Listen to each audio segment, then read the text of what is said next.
The story begins on a rainy night. We see some men fighting some assassins. The assassins had already killed a lot of people. The leader of the men asked them about how long they are going to keep attacking them. The assassins ignored the man and charged at them. The men raised their blades and fought to defend themselves. 3 assassins charged at the leader. They told him that he is going to die. The man easily tore them apart. Although he was able to take care of the assassins, the leader knew that they were still too much. He called the assassin bastards. He knew the people who sent the assassins to him. He could not believe that they would stab him in the back after he made a deal with them. He looked at the carriage behind him and promised to protect the person inside. The man asked his subordinates to hold on with everything they have. He assured them that help is on the way. The moment he said this, someone threw a person's head on the ground. He asked the leader if this is the help he is referring to. The leader was shocked to see this. He could not believe that their reinforcement has been wiped out. He wondered about how it happened.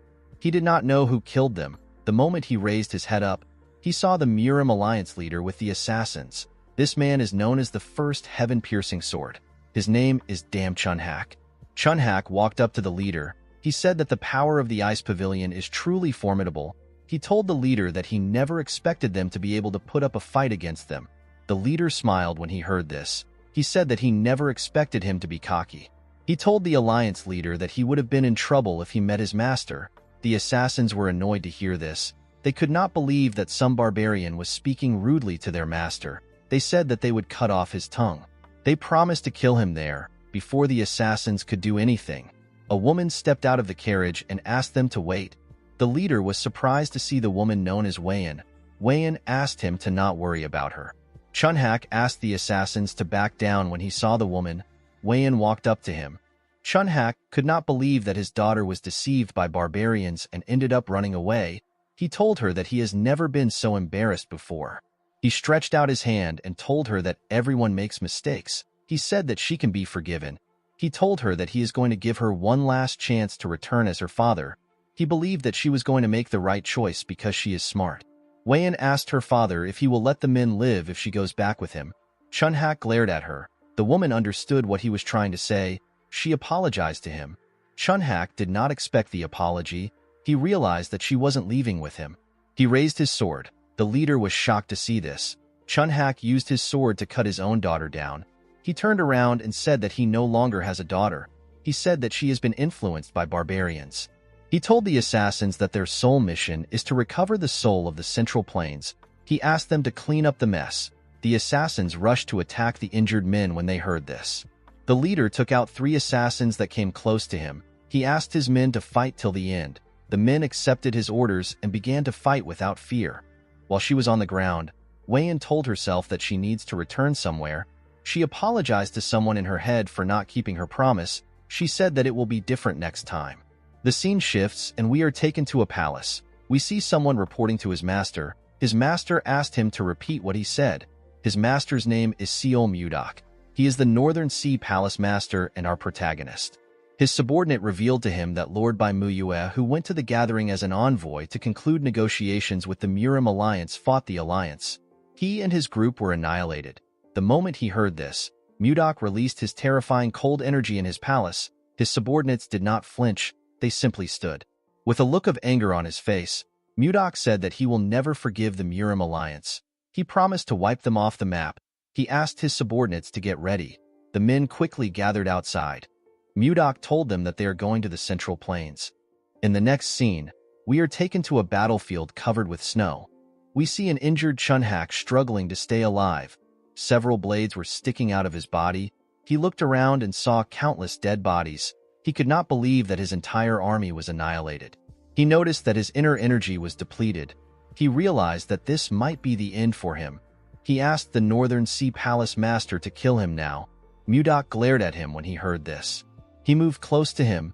He asked Chunhak to tell him why he killed his daughter.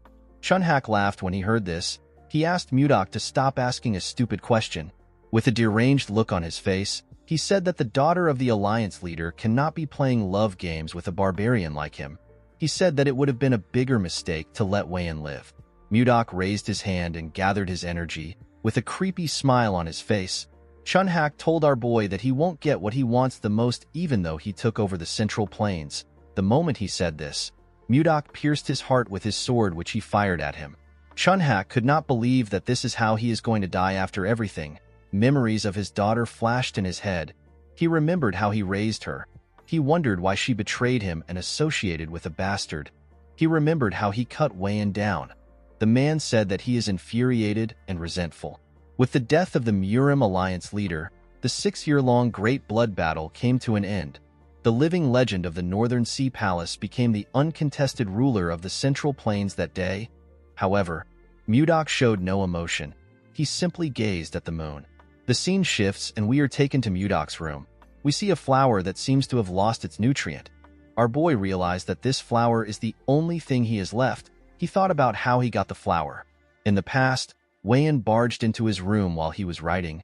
She referred to him as Gaga. He asked her about what happened. The woman asked him to take a look at the flower. She said that the lotus of love has finally bloomed. Mudok was surprised to hear this. He remembered that the lotus of love is a flower that blooms when lovers truly love each other. With tears in her eyes, Weiyan told our boy that she never doubted his feelings. She explained to him that she was actually upset that the lotus wouldn't bloom. She said she is fine now that it has bloomed beautifully. She was happy to see that her love was not one-sided. She said that Mudok really loves her. Our boy hugged her. He told her that he cannot love anyone else apart from her. Mudok was grateful to the flower for making Weiyan so happy. He decided to fill the garden with the lotus of love in order to remember Weiyan. He gently tapped the flower. He said that he cannot forget the woman no matter how much he tries. Immediately he said this. The flower bloomed again. Our boy was shocked to see this. He did not know how it was possible. He called out to someone known as Myong. The man appeared behind him. Mudok ordered him to find someone who can explain what just happened. He asked him to find the right person even if he has to search the entire Central Plains. Myong accepted his master's order and disappeared. A few days later, we see the Manbachas who are said to know everything in the world gathered at the Northern Sea Palace. The men did not know why they were called. While they were talking, someone asked them to step outside. The men were surprised to hear a voice from the sky. They all decided to step outside. When they stepped into the garden, they saw something shocking. They saw a garden filled with the lotus of love. Each of the flowers had bloomed. One of them said that this is his first time seeing a garden like this. The lotus of love is a flower that some might not get to see even once in their lives, and yet there was a garden filled with it. The men noticed that the character of love is inscribed at the stems as if it was embroidered there. They were certain that they were looking at the lotus of love. While they were looking at the flowers, Mudok appeared behind them. He asked them if they like it. The men turned around and said that they do. One of them asked him for his identity. Our boy shared his name with them. He said that he is the owner of the garden. The men were shocked to see the absolute ruler of the Central Plains. Mudok revealed to them that he and his lover made a lotus of love bloom with their love. He told them that the flower died when his lover died. He explained to them that the flower suddenly got revived a few days ago. The men were shocked to hear this. They could not believe that a lotus of love got revived. This was a strange phenomenon to them. An older man among them said that there is one possibility. Mudok appeared in front of the man and asked him to say it. He said that reincarnation might be able to do this. He explained to Mudok that his lover has reincarnated somewhere else in the world. With a scary look on his face, our boy asked the man if he is telling the truth. The man became nervous when he saw the look on his face. He said that there is no other explanation for the lotus of love to bloom again. Mudok smiled when he heard this. He finally had some hope. Our boy fulfilled the long-cherished wish of the Northern Sea Palace by successfully entering the Central Plains and unifying the entire region. However, all that was left for him was emptiness. As the Northern Sea prospers, Mudok's longing for his lover grows. He asked the old man to tell him how he can find Weiyan. According to the man, the lotus of love glows faintly when the two lovers are in the same place. He told the palace master that the lotus of love will glow when he finds his lover. Upon hearing what he said, Mudok realized that the lotus of love Weiyan showed him was glowing. He didn't think much of it at the time. He never expected it to be hiding a secret. The wise man explained to Mudok that it will be difficult for him to carry a live flower around. He advised him to craft the lotus of love into a jewel to carry with him. Our boy asked him if it is possible to do this. The man told him that it is. Mudok turned around and told the man that he will entrust everything to him. He said that they will depart in 10 days. He asked him to make all the preparations by then. The man accepted his order. Mudok revealed to the Manbachas that they will each receive 100 niang of gold if things go well. The men were shocked to hear this. They asked him if he is serious. Mudok told them that he will be leaving now. The men bowed their heads and asked him to take care. Inside his room, our boy looked out his window. He could not believe that he has been given some hope again. He promised himself that he will not let go of this hope. He said that he will find Weian no matter where she is. He asked his lover to wait for him. In the next scene, we are taken to a ship. The ship was sailing somewhere. We see Mudok inside the ship. He was looking at a map. He noticed that he had been to most places. He realized that the last place left is Hainan. It has been 3 years and 5 months since our boy started searching for Weian. He did not find her anywhere in the Central Plains during this time. Mudok advanced from the transformation realm to the profound realm and experienced complete metamorphosis twice. Our boy believed that his lover must be in Hainan. He touched his jewel and remembered what he said to her. The scene shifts and we are taken to the past. We see Mudok bang the table. He told Weian that she doesn't need to go. He asked her about why she wants to leave. Weian explained to him that her father has personally decided to attend this negotiation. She said that her father will understand his intentions if his daughter attends the negotiation. Mudok told her that the negotiation might be a trap. Weian explained to him that she wants to trust her father for once. She begged him to let her attend the negotiation. After thinking about it, our boy gave in to her request. He asked her to return immediately if anything seems off. Weian was happy to hear this. She put her hand into her cloth. She told Mudok that she wants to give him something. Our boy asked her about what it is. She took out a necklace and said that it is a keepsake from her late mother. She said that her mother told her that the necklace has the power to return to the person who gave it out. She gave Mudok the necklace and told him that it will always bring him back to her. With a smile on her face, Weian asked her lover to not worry. She promised to never leave his side. Mudok realized that he should have stopped her back then. While sleeping, our boy hears people yelling above him. They said that a storm is coming. When he went to the deck, he saw everyone desperately trying to hold on to the ship. Mudok never expected a storm to suddenly appear. He noticed that he was under the shadow of something. When he turned to the side, he saw a huge wave that was ready to swallow the ship. Mudok covered his body with protective chi. He held himself down with a technique known as the 1,000-pound hammer. This technique protected him when the water pushed some people on the ship. People were pushed into the sea. They screamed out for help. A little girl and her father called out to the mother in the water. Mudok quickly raised some planks next to him with a technique known as telekinetic grasp. He fired the planks into the water and used it to grab the people inside the water. He wanted to drag them back to the ship. Before he could do anything, a man next to him said that the wave is coming again. Immediately the man said this. Mudok turned around to see the ridiculously large wave. The people on board began to lose hope. They held on to anything they could. Our boy knew that the ship couldn't take another wave. He realized that there was only one option left. He placed his hand on his sword and slowly pulled it out. His sword released a cold energy as it was taken out.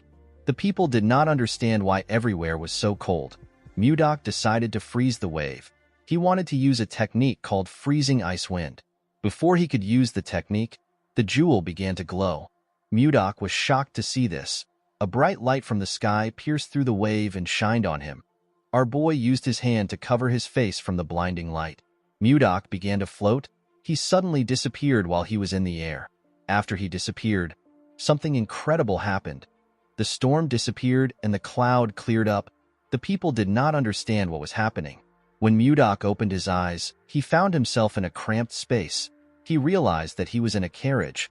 Our boy did not know how he got here. He was certain that he was just fighting a storm in the middle of the sea. While he was trying to think, he hears someone scream. He realized that someone was close by, outside the carriage. We see different men running away from giant mosquitoes. The mosquitoes caught some of the men and injured them. 2 girls hid next to a tree and watched as the men ran. A man holding a knife referred to the girls as Savina and Annie. A boy next to him told them that they will save them. Mudok destroyed the carriage with his energy and crushed some mosquitoes next to it. The boy and the man turned around when they heard the loud sound. The leader of the group was shocked to see that the first-class carriage was destroyed. When the dust cleared up, they saw Mudok standing next to the carriage. Our boy assumed that he was in a forest somewhere in the Central Plains. When he looked around, he saw the merchants. He noticed that they looked different and had different clothes. He assumed that they were foreigners. He believed that he was in a different part of the Central Plains. When Mudok looked up, he saw giant flies. Our boy was shocked to see them. He had never seen flies this big. The fact that they were foreigners and huge flies in front of him, Mudok began to wonder about the place he is in. One of the flies rushed to attack him. Our boy easily dodged the attack. He used a technique known as Divine White Ice Palm to attack the fly. The fly froze and broke apart. Mudok could not believe that a mere beast would attack a human just because it grew a little bigger. He said that this is unforgivable. He gathered his energy and charged at the monsters. He froze all of them in an instant. The flies immediately exploded and turned into tiny ice shards. Our boy believed that this is enough for some pathetic bugs. The merchants were shocked to see what he did. The leader walked up to Mudok and tried to talk to him. He said that his name is Edmund Roll. He said that he is the leader of the Roll Merchant Association. Edmund bowed his head and thanked Mudok for saving their association. He referred to our boy as a magic swordsman and asked him if he can tell him his name. Unfortunately for Edmund, Mudok did not understand a single word he said. Our boy was still able to tell that the man was thanking him due to his gestures. He told Edmund that he does not understand foreign languages. He asked him if there is anyone who can speak the language of the Central Plains. The merchants did not understand what he was saying. Edmund turned to the man with glasses and said something to him. Mudok tried to ask the man if there is truly no one who understands the language of the Central Plains. He wondered about how he was going to explain things to them. While he was thinking, one of the men ran to Edmund and said something. He opened his hand and showed him a ring. Mudok wondered about what he wants to use the ring for. Edmund took the ring and cast a spell. He wore the ring and made a weird pose to finish the spell. Mudok was shocked to see the odd pose. After he was done, Edmund asked him if he can understand him now. Our boy was surprised to see this. He could not believe that he is now able to speak the language of the Central Plains fluently. He asked him if this is the power of the ring. Edmund was surprised to hear about the language of the Central Plains. He introduced himself again and thanked Mudok for saving them. He referred to him as Sir Magic Swordsman and asked him for his name. Our boy told the man his name. He told him that he does not know what a magic swordsman is.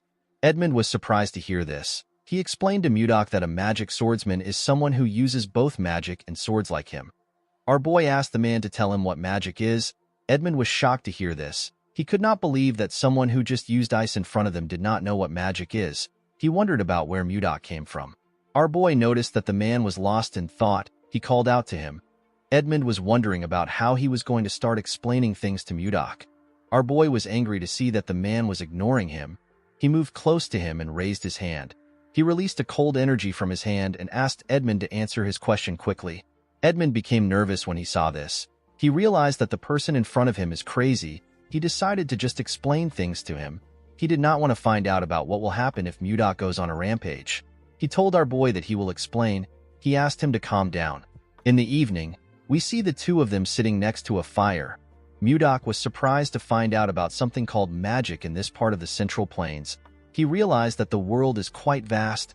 Edmund was relieved to see that our boy had finally calmed down. He asked him about where the Central Plains is. Mudok was surprised to hear this question. He asked the man if he does not know where he is right now. Edmund did not understand what our boy was saying. Our boy explained to him that it is weird to not know where the Central Plains is when he is in the Central Plains itself. Edmund became more certain that Mudok was crazy. He explained to him that this is not the Central Plains. He told him that they are in a forest leading to the capital of the Drake Kingdom. The capital is known as Barhan. Mudok said that he has never heard anyone call the Central Plains the Drake Kingdom. He asked Edmund if he is already senile, even though he is not so old. The merchant was annoyed to see that some crazy guy was saying that he is senile. He revealed to Mudok that he is 50 years old. He told him that he is worried about him because he keeps insisting that this place is the Central Plains. Our boy became angry when he heard this. He pointed at a tree and told Edmund that they can ask the kid who was peeking at them from behind the tree. The boy stepped out when he noticed that he got caught. Edmund asked the boy named Leo about why he is there. Mudok asked the boy to answer him honestly. He asked him if this is the Central Plains or the Drake Kingdom. Leo could not answer him. Mudok asked him about why he is not speaking. Edmund explained to him that Leo can't understand his words. He took off his ring and asked Mudok to take it. He asked him to put it in his finger and shout interpret language. Edmund did not actually want to lend such an expensive artifact with a language interpreter to some crazy guy. However, He could not stand the fact that Mudok saw him as a senile old man. Our boy put on the ring and did as the man instructed. The moment he said interpret language, he saw different symbols around him. He quickly noticed that he could now understand the foreigners. He found magic to be amazing. He turned to Leo and asked him for his name. The boy told him his name. Mudok asked Leo if they are in the Central Plains or the Drake Kingdom. Leo asked him about where the Central Plains is. He explained to him that this is a forest leading to Barhan. Mudok was shocked to hear this. He asked the boy if he is also going senile. He asked Edmund if he was the one who asked him to say this. The merchant told him that he did not. He asked him to ask the other members of his merchant association if he is suspicious. Due to his reaction, Mudok was able to tell that the man is not lying. He remembered something weird. He recalled that he was fighting a storm on a ship. When he opened his eyes, he was already inside a carriage. Mudok realized that he got teleported somewhere else. The moment he realized this, he felt some pain in his chest. The pain quickly went away. He wondered about the strange feeling he got in his dantian. Edmund asked him if he now believes him. Mudok noticed that the energy here is much different from anything he has ever experienced. He realized that something is not right. He stood up and walked into the woods. He decided to check things out by himself. Edmund was surprised to see him stand up. He called out to him. As he walked deeper into the forest, Mudok noticed that this place has pure energy. He became certain that this place is not the Central Plains. Our boy jumped out of the woods. While he was in the air, he gathered and compressed his energy. After compressing his energy, Mudok released it into his body. He noticed that the amount of chi accumulated in his dantian has doubled. He turned around and moved back down. He wondered about why he got teleported here instead of a place in the Central Plains. He was still focused on finding Wayan. Before he landed on the ground, his necklace came out of his clothes.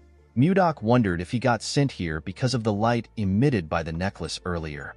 He remembered that his lover told him that the necklace has the power to return to the person who gave it out. Our boy believed that he has been sent here to look for Wayan. He smiled when he landed. He told himself that Wayan must be here. At the camp, Edmund's subordinate asked him about where his new guest went. Edmund said that he does not know. He told him that our boy is unpredictable. The moment he said this, Mudok appeared. He explained to Edmund that he had some business to attend to. He told him that he has a question for him. Edmund noticed that our boy was smiling. He found it creepy. He asked Mudok to tell him his question. Mudok asked him if Leo was being truthful when he said that they are in the Drake Kingdom. The man told him that Leo was telling the truth. He assured him that they will reach Barhan if they travel a bit further.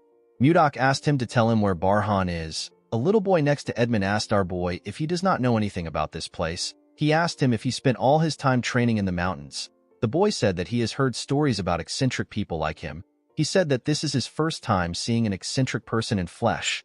Mudok decided to take the boy's explanation. He told them that he has been training in the mountains, and he only just came out today to experience the world. He said that this is why he does not know anything.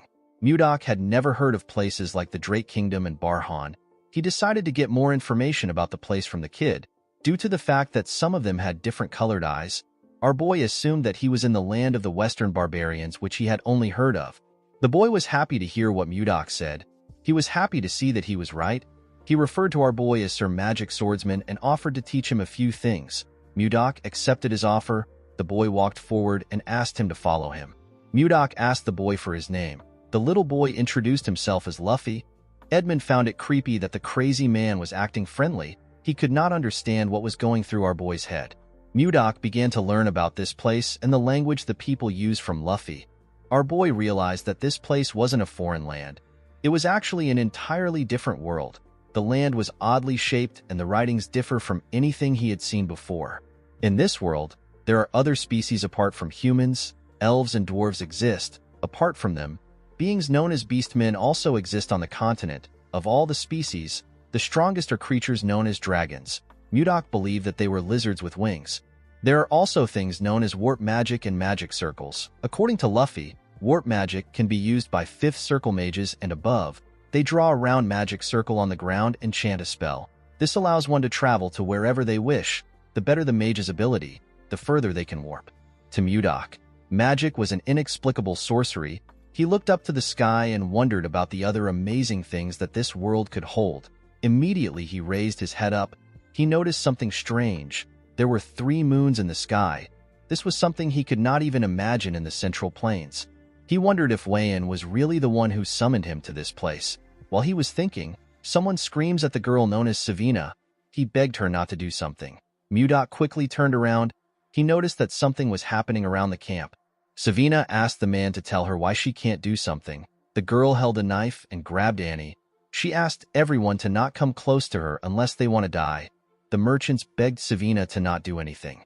Mudok wondered about what is happening. The man with glasses assured Savina that they will be able to heal both of them when they arrive in the capital. He told her that the capital has a lot of mages. He told her that he will even ask Edmund for a favor. He begged her to let go of Annie because she is scared.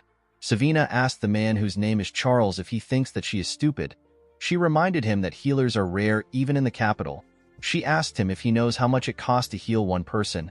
The girl told him that the assassin bug's egg is lodged in her heart. She said that it can hatch into a larva at any moment. She asked him if anyone can heal this.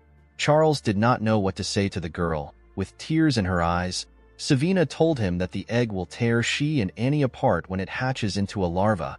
She raised the knife and said that it will be better for them to die while they are still in one piece. Before she could kill Annie, Mudok asked her to wait. He told her that he has roughly understood the situation. He raised his hand and used his energy to drag the knife from her hand. He assured her that he will treat her. He asked her to not do anything stupid. Savina did not know when he took the knife away. Mudok moved close to them. He asked them to sit down. He said that the treatment must start now. Edmund asked our boy if he also knows healing magic. Mudok explained to him that he does not know any magic. He said that he only knows a few healing techniques that were passed down to him. He told them that they can relax. Edmund and Charles were happy to hear this. Edmund moved close to our boy and begged him to save the girls. He assured him that he will repay him with all his heart even though he does not have much. Mudok told him that he was going to help the girls even if he didn't ask. He asked everyone to step back a bit. He said that he is going to start the treatment. Edmund asked his subordinates to step back. Mudok moved close to the girls. He asked them not to be so tense. He assured them that it won't take long. He asked them to close their eyes and relax. The girls followed his instructions. Mudok used his energy to scan their bodies. He noticed that the bugs were near their hearts. While he was carefully searching, he found something surprising. He found the bugs in their hearts. Mudok noticed that the eggs had not yet hatched. He gently controlled his energy and used it to burn the eggs without harming the girls' hearts.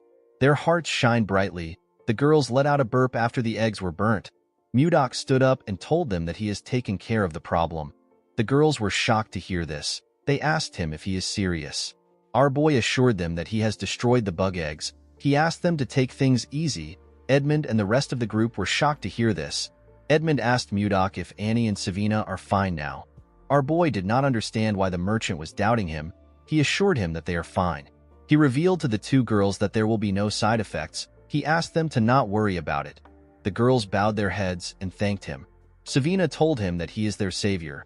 The rest of the group also bowed their heads and did the same thing. Mudok walked forward and gently waved his hand at them. Later in the night, we see Mudok resting under a tree.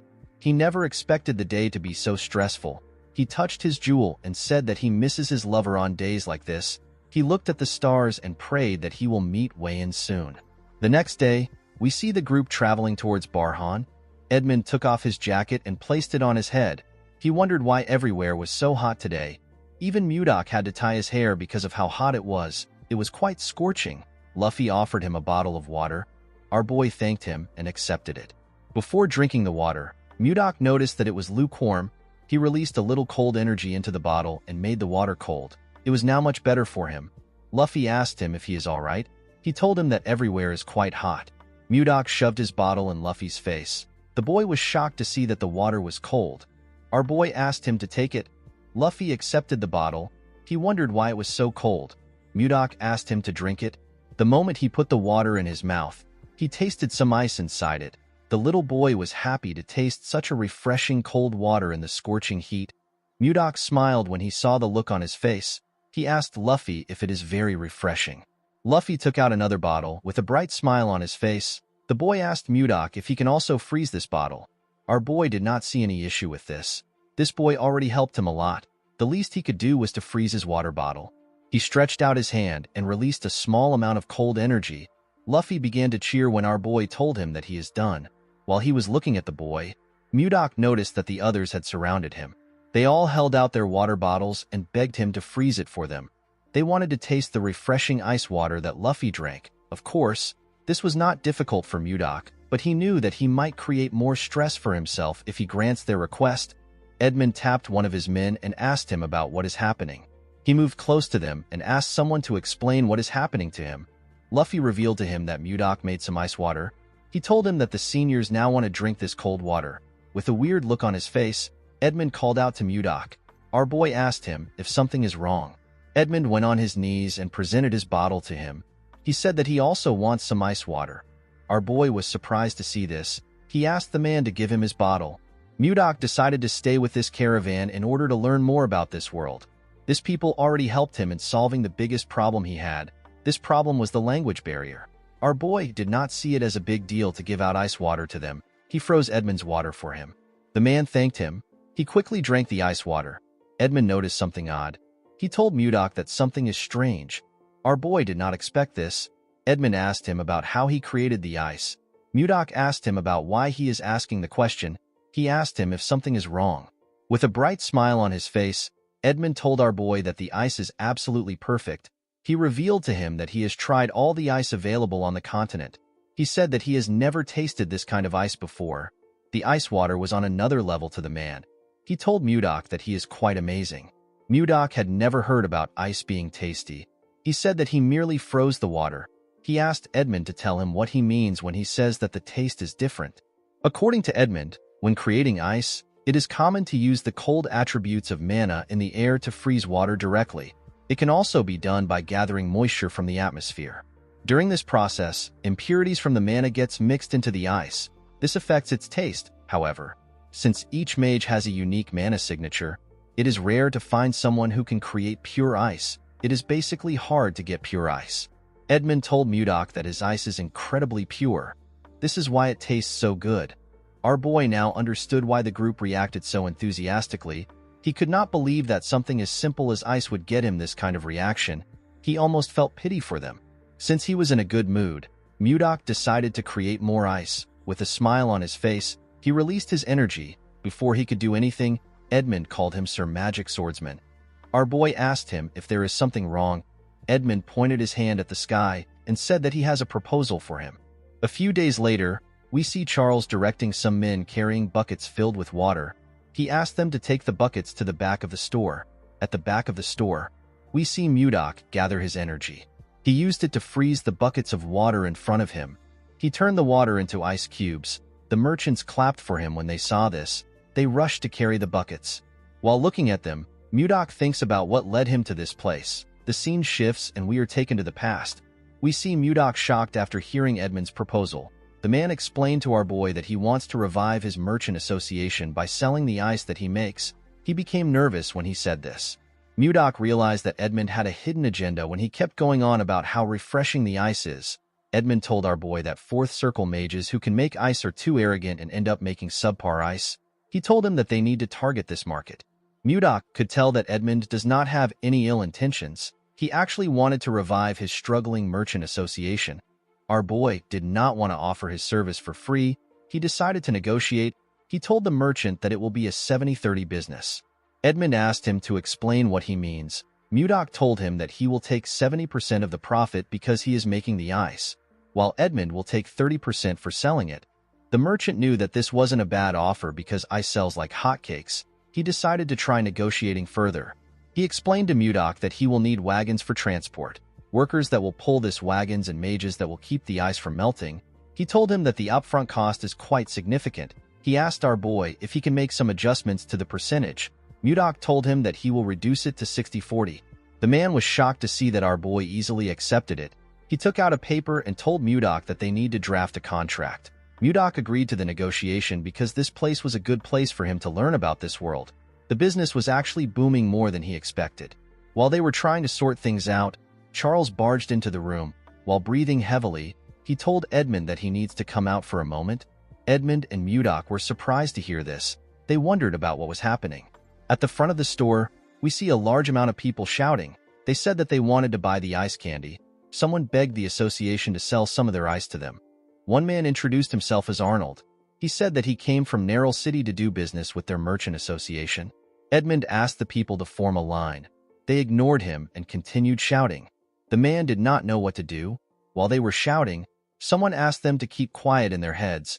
Everyone was shocked to hear a person's voice in their heads. Edmund quickly turned around. He knew that only Mudok was capable of doing this. Our boy asked them to stay quiet. With a serious look on his face, he told them that they will all be sent away if it gets noisy again. He advised them to be careful. Everyone accepted his warning.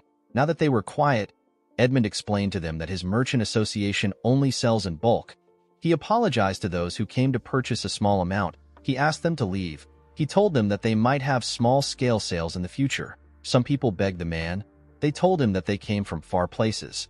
They asked him if he cannot just sell a small amount to them. Mudok glared at this people. They were terrified to see the scary look on his face. They decided to leave on their own. Edmund asked everyone else to line up. A merchant wearing an eye patch told Edmund that he is from the Meiji Merchant Association. The man next to him introduced himself as Benjamin. He said that he is the butler of the slave family. The brown man next to him said that he came from the Arista family. Edmund knew that the Meiji Merchant Association is one of the top 10 merchant associations on the continent. He could not believe that someone from the prestigious slave family was in front of him. Edmund knew that he would make a lot of money, but he never expected to be this lucky. He turned to Mudok. He knew that this people were standing in front of him because of our boy. Although his merchant association had not completely revived yet, it was still thanks to Mudok that they reached this stage. With a smile on his face, he asked Mudok to rest for now. Our boy asked him if the busiest part is over. Edmund told him that it is. He assured him that he can handle the rest. He asked him to take a break. Mudok turned around and wished him luck.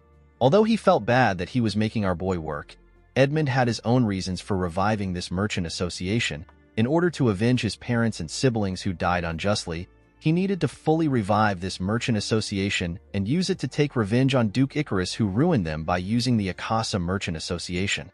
Edmund promised himself that he won't give up until he has taken his revenge. He hoped Mudok would cooperate with him until this time comes. He promised to repay him when he succeeds. Inside his room, Mudok jumped on the bed. He was so tired. Since business was doing well and money was coming in steadily, our boy decided to start gathering information about his lover. While he was thinking, someone knocked on his door. The person turns out to be Savina. Mudok was happy to hear that the girl was at his doorstep. He realized that it was already snack time. He asked her to come in. The girl was holding a large bowl containing something. This was Mudok's new favorite snack. It was ice cream. It is a treat made by mixing ice and fruit. The treat was accidentally invented by Savina. The girl placed the bowl on the table. Mudok thanked her for bringing him the snack again. Savina smiled and asked him to enjoy. He took out his spoon and took his first bite. The ice cream had a cold, sweet, and luscious flavor. It was a taste that he could have never imagined in the Northern Sea Palace. Mudok heard that the Merchant Association was thriving because of ice cream. He fully understood why. While he was licking it, our boy noticed that the bowl was empty. He could not believe that he already finished it. He decided to get another one.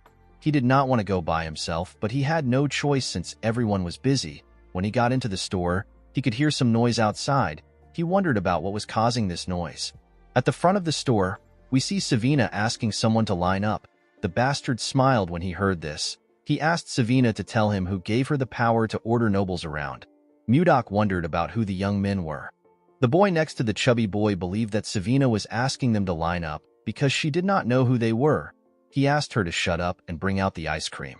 The chubby boy pointed at Savina and told her that they heard a rumor about the ice cream, so they came to try it. He told her that there will be consequences if the ice cream is not good. Savina told him that their merchant association does not sell ice cream to people who cut in line. She asked the boy to understand. This only made the chubby boy angrier. He could not believe that she wanted them to line up like commoners. He said that it is already annoying that they are in the same place as mere peasants. He did not like the fact that she was asking him to join the queue. He asked her if she has a death wish. Savina told the idiot that she does not serve ice cream to nobles just because of their status. The boy asked her if she is trying to defy a noble. The girl knew that Mudok would protect her if things go wrong. She decided to speak freely. She told the boy that he is not making sense. She said that she is simply stating the rules. The other boy was annoyed to hear this. He called the girl a wretch. He took out his sword and asked her if she really wants to die. Savina was not scared to see his sword. The boy was annoyed to see this. Before he could do anything, their third friend tapped his shoulder. He called him Samuel. With a cold gaze in his eyes, the boy asked Samuel to not act rashly. He asked him if he wants to lower their dignity. Samuel became nervous when he saw the look on his friend's face. He apologized to him. The boy walked up to Savina. With the same look in his eyes, he told her that they came to try the ice cream. Savina did not like his cold gaze. Her heart felt like it was freezing. She began to tremble. The boy told her that he doesn't like waiting. He asked her to bring it out now. Savina was lost in his gaze. With a shaky tone in her voice, she asked him to wait. Someone called out to Savina. The person turns out to be Edmund. The man reminded her that their merchant association does not sell ice cream to those who cut in line. He asked her if she forgot. Savina apologized to the leader. Mudok could tell that Edmund had something against this young man for him to have such a strong reaction. With a look of anger on his face, Edmund asked the boy to leave. He told him that he cannot tolerate any further disregard for their rules. The two boys were annoyed to hear this. They believed that Edmund was insulting nobles. The man asked them to not be mistaken. He told them that there is another reason why he won't sell ice cream to them. The boy who appears to be their leader asked Edmund for his reason. With a look of anger on his face, the merchant asked the boy to question Duke Icarus by himself. Charles and the other merchant were shocked to hear their leader mention the Duke's name. The boy asked Edmund about how he knows his father. The moment he said this, he noticed that Edmund looked familiar. He recognized the man's eyes. With a creepy smile on his face, the boy asked Edmund if he is one of the leftovers from the Roll Merchant Association. His friends were shocked to see the smile on his face. They knew that Justin only smiles like this when he is angry. Justin took out his sword. He told Edmund that he must pay for the crime of insulting a noble with his life. The moment he said this, he swung his sword at the man. Edmund closed his eyes out of fear. He could not believe that he will not be able to avenge his family before the sword could touch him. Mudok blocked it with his hand. Edmund was surprised to see him. Mudok swung his hand and pushed the boy back.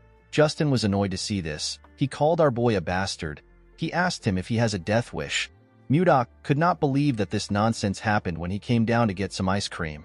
He never expected Justin to try to kill someone just because they told him that they don't sell ice cream to people who cut in line. He found this to be absurd. He told the bastard that he really has no manners. He told him that he will use this opportunity to teach him some manners. Justin became angrier when he heard this. He put his energy into his sword and charged at our boy. He told him that he will kill him. Mudok easily dodged his first attack. Justin began to attack him more fiercely. Our boy dodged the attacks without stressing himself. He gently smiled at Justin as he dodged his attacks. He told him that his talent is quite impressive for someone as young as him. He explained to him that his sword will never reach him no matter how many times he swings it. According to Mudok, in principle, righteousness is always accompanied by reason. This is what creates harmony. He explained to Justin that the nobles lack any sense of propriety if his actions represent them. He told him that he is not a narrow-minded person. He said that he will only fix his manners for today. Justin called our boy a bastard. He could not believe that he was speaking rudely to a noble. Mudok moved behind the boy and told him that what he is saying is irrelevant. He said that discipline is all he will need to learn respect. Our boy was reminded of the Central Plains. He realized that his attachment to Wayan made him forget the ways of the world. Everything comes down to survival of the fittest. He gathered some energy in his fingertips and fired it at Justin. This technique is known as formless chi. The attack hit the boy in his wrist. It created a huge hole in his wrist. Justin dropped his sword and fell to the ground. He grit his teeth out of anger. Mudok glared at the boy with a cold gaze in his eyes. Edmund was surprised to see Justin injured. He did not know the kind of attack Mudok used. Justin's friends quickly moved close to him. They raised their swords and asked Mudok to stay back. The chubby one promised our boy that he will cut him down if he moves closer. Samuel became terrified when he saw Mudok still approaching them. Our boy saw something surprising. Justin was trying to stand up. He asked him about why he bothered to get up. The boy placed his hand on his friend's shoulder and asked him to move. He stood in front of Mudok confidently. Our boy smiled when he saw this. He found it amusing that Justin was giving him a show. He covered his hand with his energy. With a scary smile on his face, Mudok told Justin that he wants to see how long he will last. Mudok swung his hand and sent the idiot flying. His friends were shocked to see this. The chubby one quickly ran to check on Justin. He asked him if he is all right. The moment he said this, he saw the hole in his friend's wrist. Mudok was disappointed to see that Justin flew back when he only used the strength of a first-rate martial artist. He realized that the boy was weaker than he expected. He wondered if he should stop. Our boy realized that he had not fully understood how this world functions. He decided to not kill Justin. He moved closer to the boy. Justin asked him for his identity. He asked him if he truly doesn't know who he is. With a look of anger on his face, he asked Mudok to tell him what gave him the guts to treat him like this. Our boy understood that this bastard has lost his mind. Instead of reflecting, he was just full of spite. He wondered if he should just kill him now. Mudok knew that he would not be different from this idiot if he killed him. The two boys pointed their swords at him. The chubby one asked him if he believes that he can get away with messing with a noble. Mudok ignored them and looked around him. He found a stick on the ground. He believed that the stick would be perfect. He used his telekinetic grasp to pick it up. He smiled when he held the stick. Justin became nervous when he saw this. He quickly stood up. The other boys were surprised to see how Mudok got the stick. With a smile on his face, Mudok imbued his sword energy into the stick. Justin was surprised to see this. However, our boy was not done. He added his sword sphere into it. Justin begged him not to come closer. With an evil smile on his face, Mudok added his sword chi to it. The boys fell to the ground and began to tremble. With a creepy smile on his face, Mudok told the boys that the best remedy for scums like them is a club. He raised the club and began to beat the boys. He advised them to get a grip. Our boy enjoyed dishing out this beating. In the evening, we see the boys kneeling. They begged Mudok to forgive them. They assured him that they won't do this again. Our boy told them that he cannot hear them. He asked them to repeat what they said. Justin was annoyed to hear this. He promised himself that he will kill Mudok. He said that he will stomp on his head. Although this was his wish, the boy had no power to do it. He had no choice but to beg our boy for forgiveness. He assured him that he will never make a mistake like this again. Mudok was happy to see the outcome of the beating. He realized that nothing is better than a good beating. He advised them to be careful from now on. Edmund was touched to see what Mudok did. He thanked him in his head. The scene shifts and we are taken to a castle. We see a king and his subordinates seated. Count Slabe reports to the king that they received some information from an informant planted in the Serbia kingdom. King Tomalova III asked the count to speak. According to Slabe, the Serbia kingdom has succeeded in reclaiming the barren northern region of Blackstone. Additionally, the Hazen kingdom is trying to develop the land beyond the Sahara Desert. Duke Sergio von Icarus explained to Slabe that the land beyond the Sahara Desert is too dangerous for humans to live in because of the monsters. He asked the count if the Hazen kingdom has a way of taking care of things. Slabe revealed to him that they have received a report that they are not yet sure of. He told the duke that Anos has naturalized. The king was shocked to hear this. With a nervous look on his face, Count Crash asked him if it is really true. Slabe told him that it is. Baron Arista asked him if he is referring to one of the top 10 sword masters on the continent. He had heard that Anos turned down any amount of money offered to him.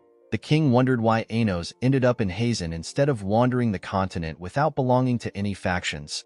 Crash suggested that the sword master might have fallen in love with someone there. Slabe told him that he is correct.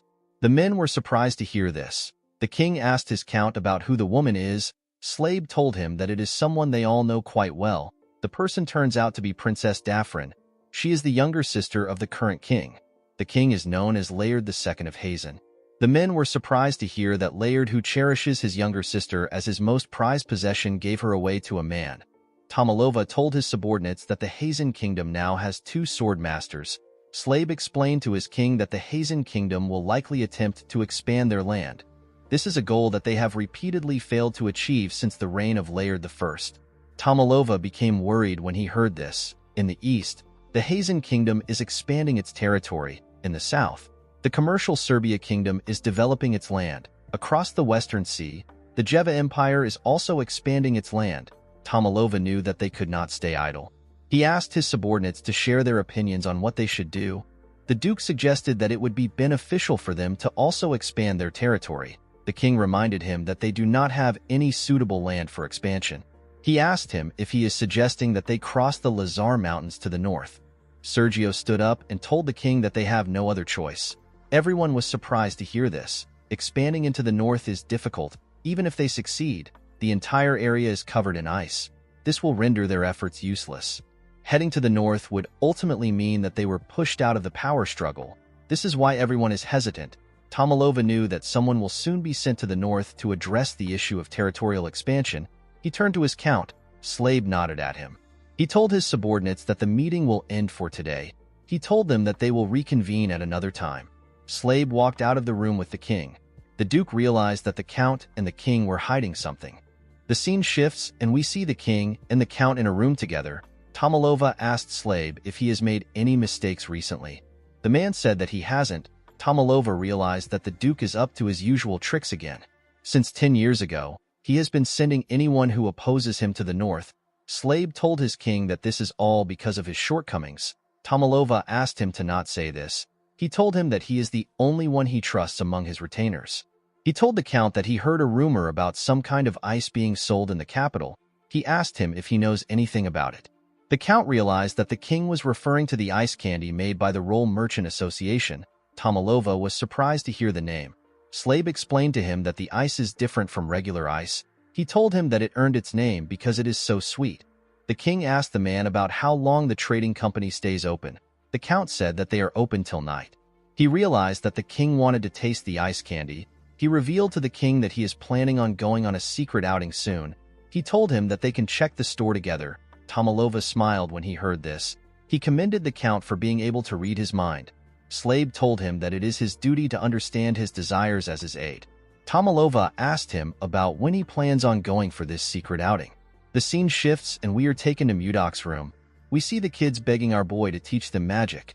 Our boy was about to lick his ice cream. He was surprised to hear what the kids said.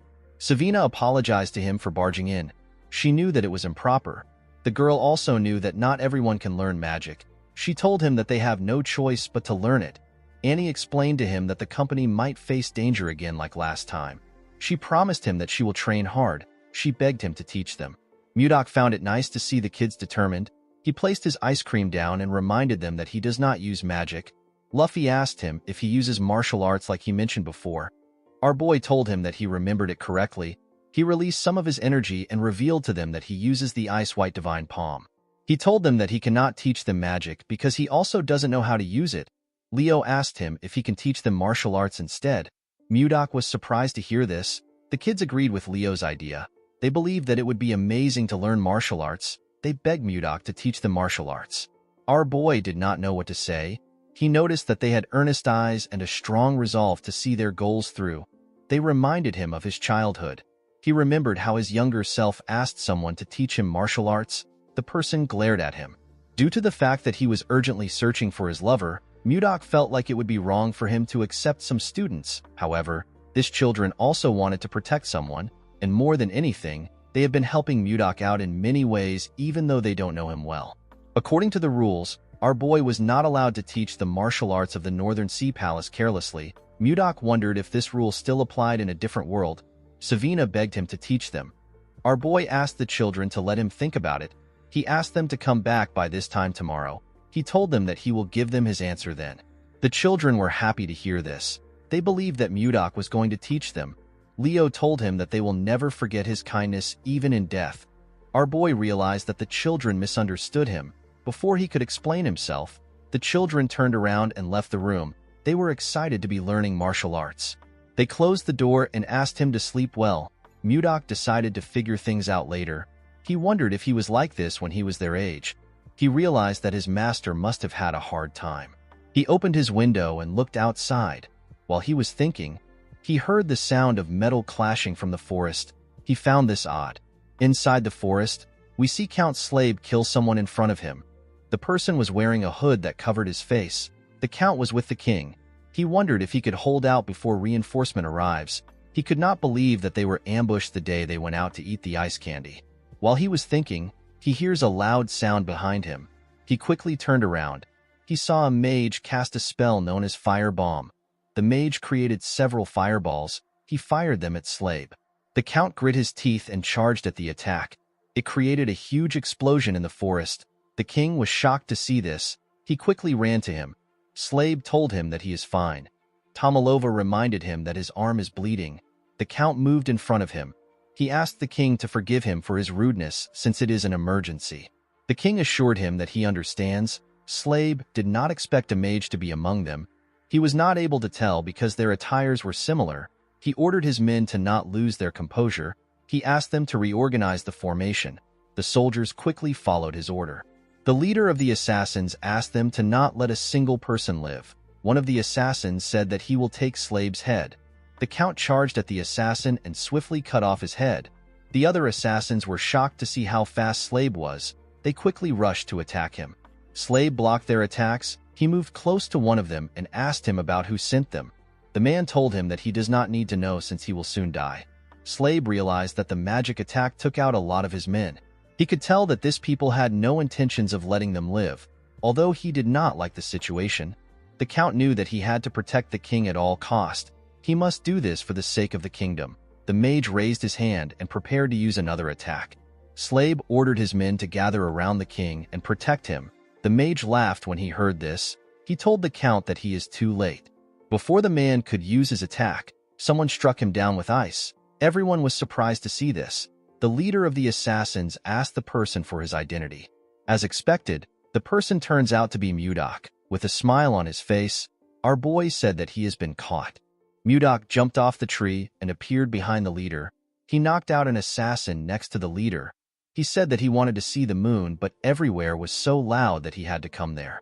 The leader quickly turned around when he heard this. With a scary look on his face, Mudok told the leader that he needs to finish this before his ice cream melts. The leader could tell that our boy was dangerous. He did not know when he got behind him. Although they were caught off guard, they were still superior in terms of numbers. The man wanted to kill the king and get out of the forest as soon as possible to avoid any variables. He took out his sword and charged at Mudok. He said that he will take care of our boy. He ordered his men to kill Tomalova. Mudok blocked his attack with his sword. He said that he never expected to see all kinds of swords here.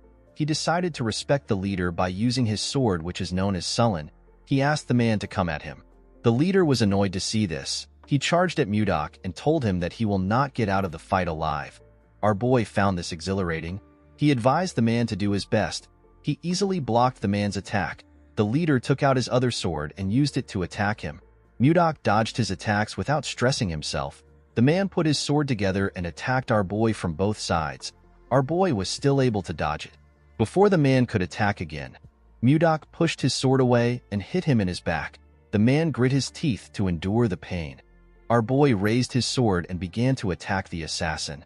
The man managed to block Mudok's attacks, but he was struggling to keep up with him. While he was struggling, our boy grabbed his head and slammed it to the ground. He was enjoying the fight.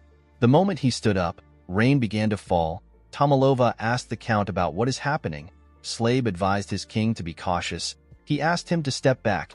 Immediately he heard this. Tomalova realized something. He told Slabe that they are looking at the hope of the kingdom. The Count did not understand what he was talking about. The assassins were shocked to see what Mudok did to their captain, whose name is Morian. They wondered if Mudok is a sword master. Our boy moved close to the assassins. With a look of anger on his face, he told them that this is all their fault. The assassins did not understand what was happening. Mudok revealed to them that his ice cream has melted in the rain because of them. The assassins did not even know what an ice cream was.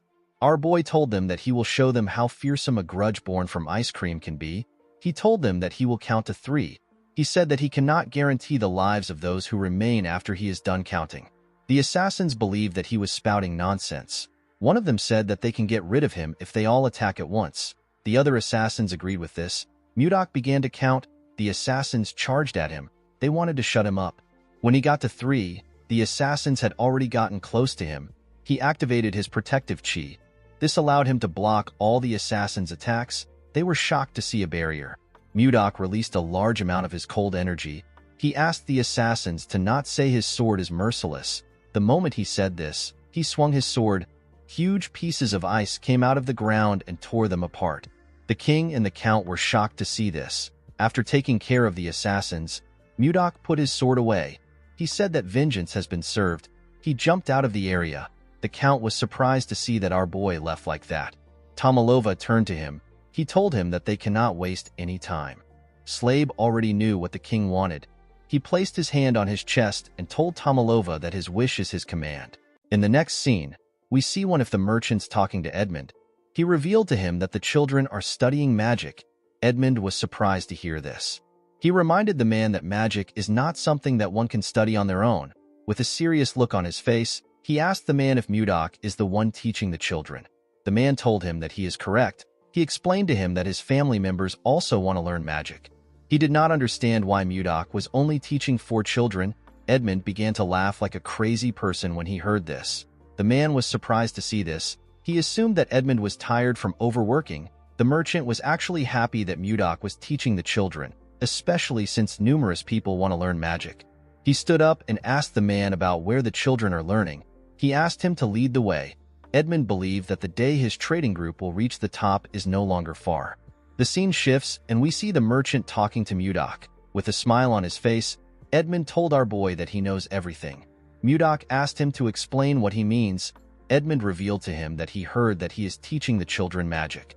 Mudok realized that this is what the other merchants were gossiping about. He did not want them to know about it. With tears in his eyes, Edmund thanked Mudok for what he is doing. He told him that he does not know how he can repay him.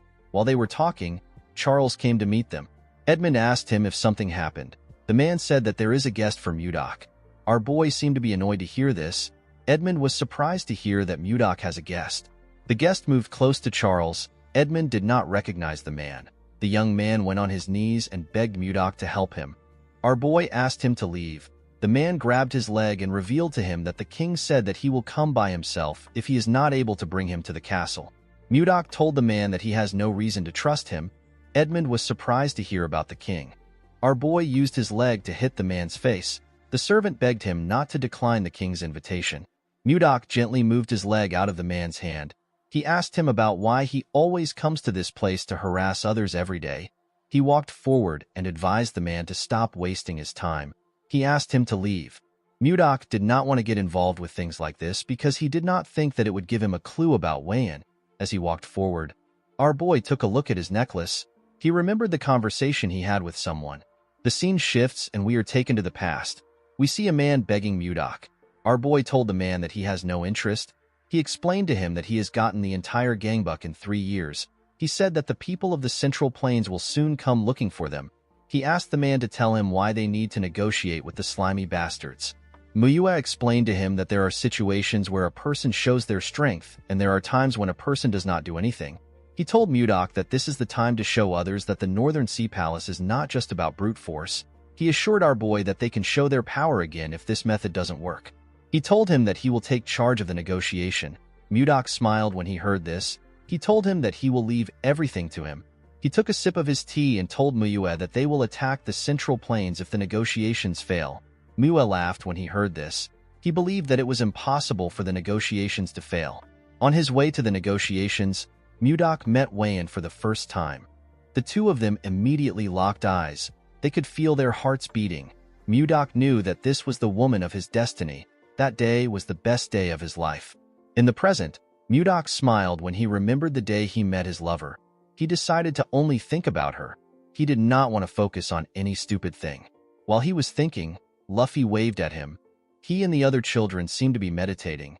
Mudok smiled when he saw him. He realized that there are many things for him to do. He knew that he had to act with caution. Later in the day, we are taken to the castle. Tomalova was annoyed to hear that Mudok refused his invitation again. The servant bowed his head and begged the king to forgive him. Tomalova began to dislike our boy the more he heard about him. He simply wanted to thank him for saving his life. The young man said that he will go again tomorrow. He assured the king that he will get a different response. Tomalova asked him not to bother himself. He believed that the man has already done enough. While they were talking, someone knocked on the door. The person turns out to be the princess. Her name is Ishilda. Tomalova quickly took a look at himself in the mirror. He asked the servant to get out. The man felt bad that he wasn't able to complete his mission. As she walked into the room, the princess noticed that the man looked sad. The beautiful red-head princess greeted her father in an elegant manner. She told him that the chamberlain looked sad. She asked him if something happened. Tomalova became nervous when he heard this. When his daughter sat next to him, he explained everything that happened to her. Ishilda was shocked to hear about what her father went through. She quickly stood up and asked him if he is all right. Tomalova grabbed her hands. He assured her that he is fine. He asked her to not worry about it. Ishilda sat down back. She asked Tomalova if he knows the reason why Mudok rejected his invitation. The king said that he has no idea. He revealed to his daughter that he wishes to keep our boy by his side because he is very skilled. Unfortunately, Mudok wasn't answering his summons. Ishilda believed that our boy must be a great person for her father to be interested in him. Tomalova nodded his head. He asked his daughter if she knows about the ice and ice cream created by the Roll Trading Company. Ishilda said that she has also tried the ice cream. Her father revealed to her that Mudok is the one who made that ice. Ishilda was surprised to hear this. Tomalova explained to her that he started feeling greedy after finding out that our boy was the one who created the ice. Ishilda completely understood her father. She remembered the feeling she got when she first tasted ice cream. She could not forget this feeling even if she tried. The woman looked outside the window. She found it intriguing that the mage who created the ice cream is the one who her father is looking for. She wondered about who our boy was. While she was thinking, she saw two kids happily licking their ice creams. Ishilda wondered if she should use this opportunity to meet Mudok in person. In the next scene, we see Mudok watching the children meditate. He has only been teaching them for half a month, but they had already reached the stage where they can emit chi. Our boy was not surprised to see this. The concentration of chi is much denser here than in the Central Plains. He put his hands together and asked the children to stop. He told them that they can properly control mana. He told them that they will be moving to the next stage. The children said that they understand. The moment they said this, the Chamberlain appeared and greeted him. Mudok was annoyed to hear his voice. He already knew who it was without turning around. He wondered if time was repeating itself. When our boy turned around, he saw a woman wearing a hood move close to them. Because the Chamberlain didn't come in the morning, Mudok assumed that he would not come at all. He asked the man about why he came again. Immediately he said this. His necklace began to glow. Our boy was shocked to see this. He quickly raised his head up. The woman in front of him took off her hood. She turned out to be the princess. With a smile on her face, the woman greeted him and introduced herself as the princess of the Drake Kingdom. Mudok immediately knew that he had found her. He was certain that he was looking at Wayan's reincarnated body. The scene shifts and we are taken to the store. Ishilda told our boy that she heard about how he saved her father's life. Mudok said that it just happened. The princess was surprised to hear the rude reply. She forcefully made herself smile. She told Mudok that her father has invited him to the palace to show his gratitude. She referred to him as Sir Magic Swordsman and asked him about why he refused the invitation. She said that he has rejected the invitation more than 2 times. She heard that he rejected it in a cold manner every time. Mudok only saw Wayan's face while she was talking. Even Ishilda's angry expression and her tone were exactly like Wayan's. Our boy was certain that he was looking at his lover. The princess noticed that Mudok wasn't saying anything. She called out to him. Mudok came back to reality when he heard her voice. He told her that he will come to the palace. He asked her to tell him the day he should come. The princess was actually about to argue with our boy. She was shocked to hear that he accepted the invitation. She stood up from the chair. Mudok placed his cup down. He reminded her that she came to invite him. The princess realized that he was right. She sat down back and told him that he is correct. Mudok asked her to tell him when he should come to the palace. Ishilda asked him to be there by 11 in the morning. The woman actually felt annoyed that Mudok easily accepted the invitation. She assumed that she was going to have to convince him. She stood up and told him that she has to leave. Mudok clenched his fist and told himself that he will see her when he goes to the palace tomorrow. The only problem our boy had was that Ishilda is a princess. She has the highest status in the country. Mudok wondered about how he was going to get close to her and marry her. He remembered that her father in her past life killed her because she was in love with him. In order to avoid this problem, Mudok realized that he needed to plan everything meticulously. To create the perfect plan, Mudok knew that he will need Edmund's help. The scene shifts and we see Edmund shocked when he hears Mudok mention marriage. Our boy revealed to him that he plans on getting married to the princess. Edmund asked him if he is insane. With a scary tone in his voice, Mudok asked him to repeat what he said. The merchant became terrified. Our boy decided to stay calm. He asked Edmund to tell him why he thinks it is a bad idea.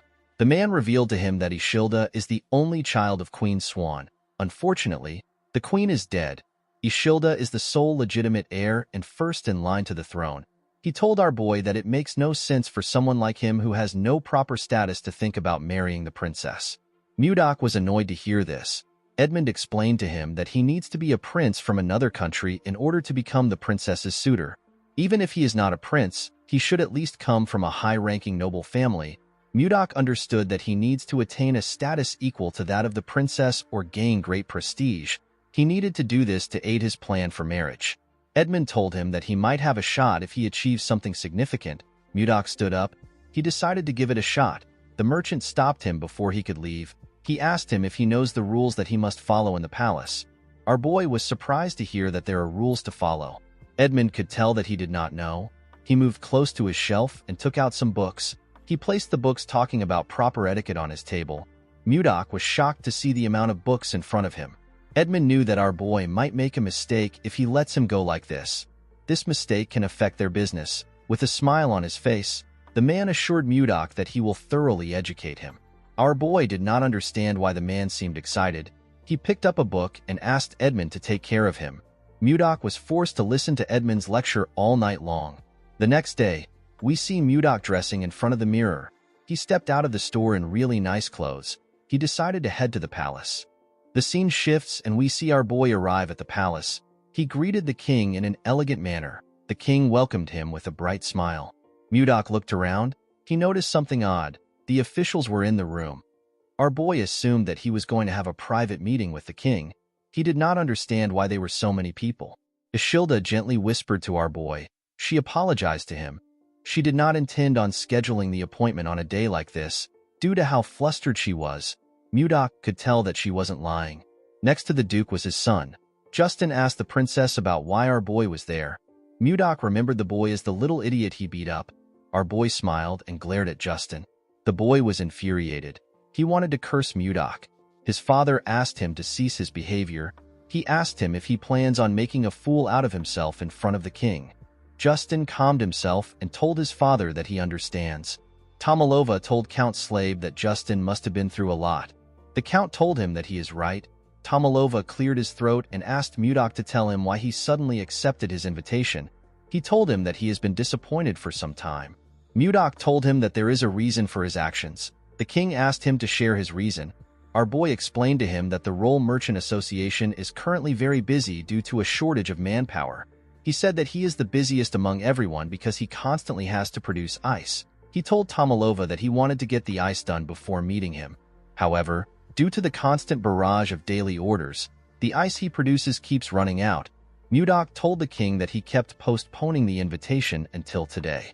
Tomalova smiled when he heard this. He told Mudok that he never knew that he had a lot to do. He was not surprised to hear that our boy was busy because ice and ice cream are selling like hot cakes. Mudok thanked the king for his understanding. Our boy was happy to see that the king was not a difficult man. Compared to Chunhak, Tomalova seemed like an angel. The king asked our boy for his name. Mudok told him that he does not use his name. He asked the king to simply call him Magic Swordsman. Tomalova was not comfortable calling our boy with a title. He wondered about what he should do.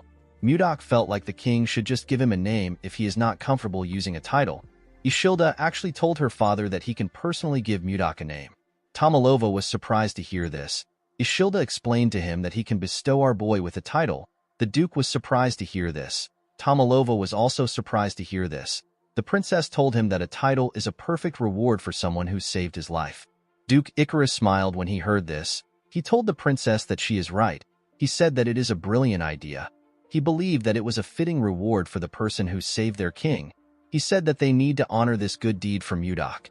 He told the princess that her idea is really outstanding.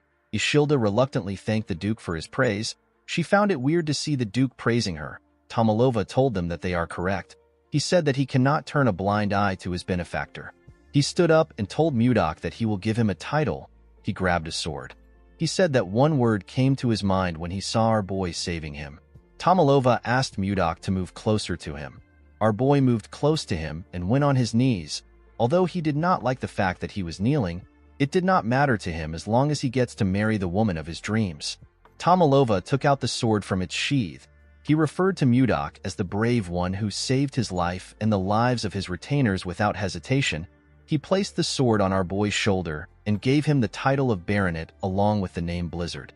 Mudok remembered that blizzard means snowstorm in this world. Tomalova told Mudok that he has granted him permission for his name to be passed down to future generations as long as the Drake Kingdom exists.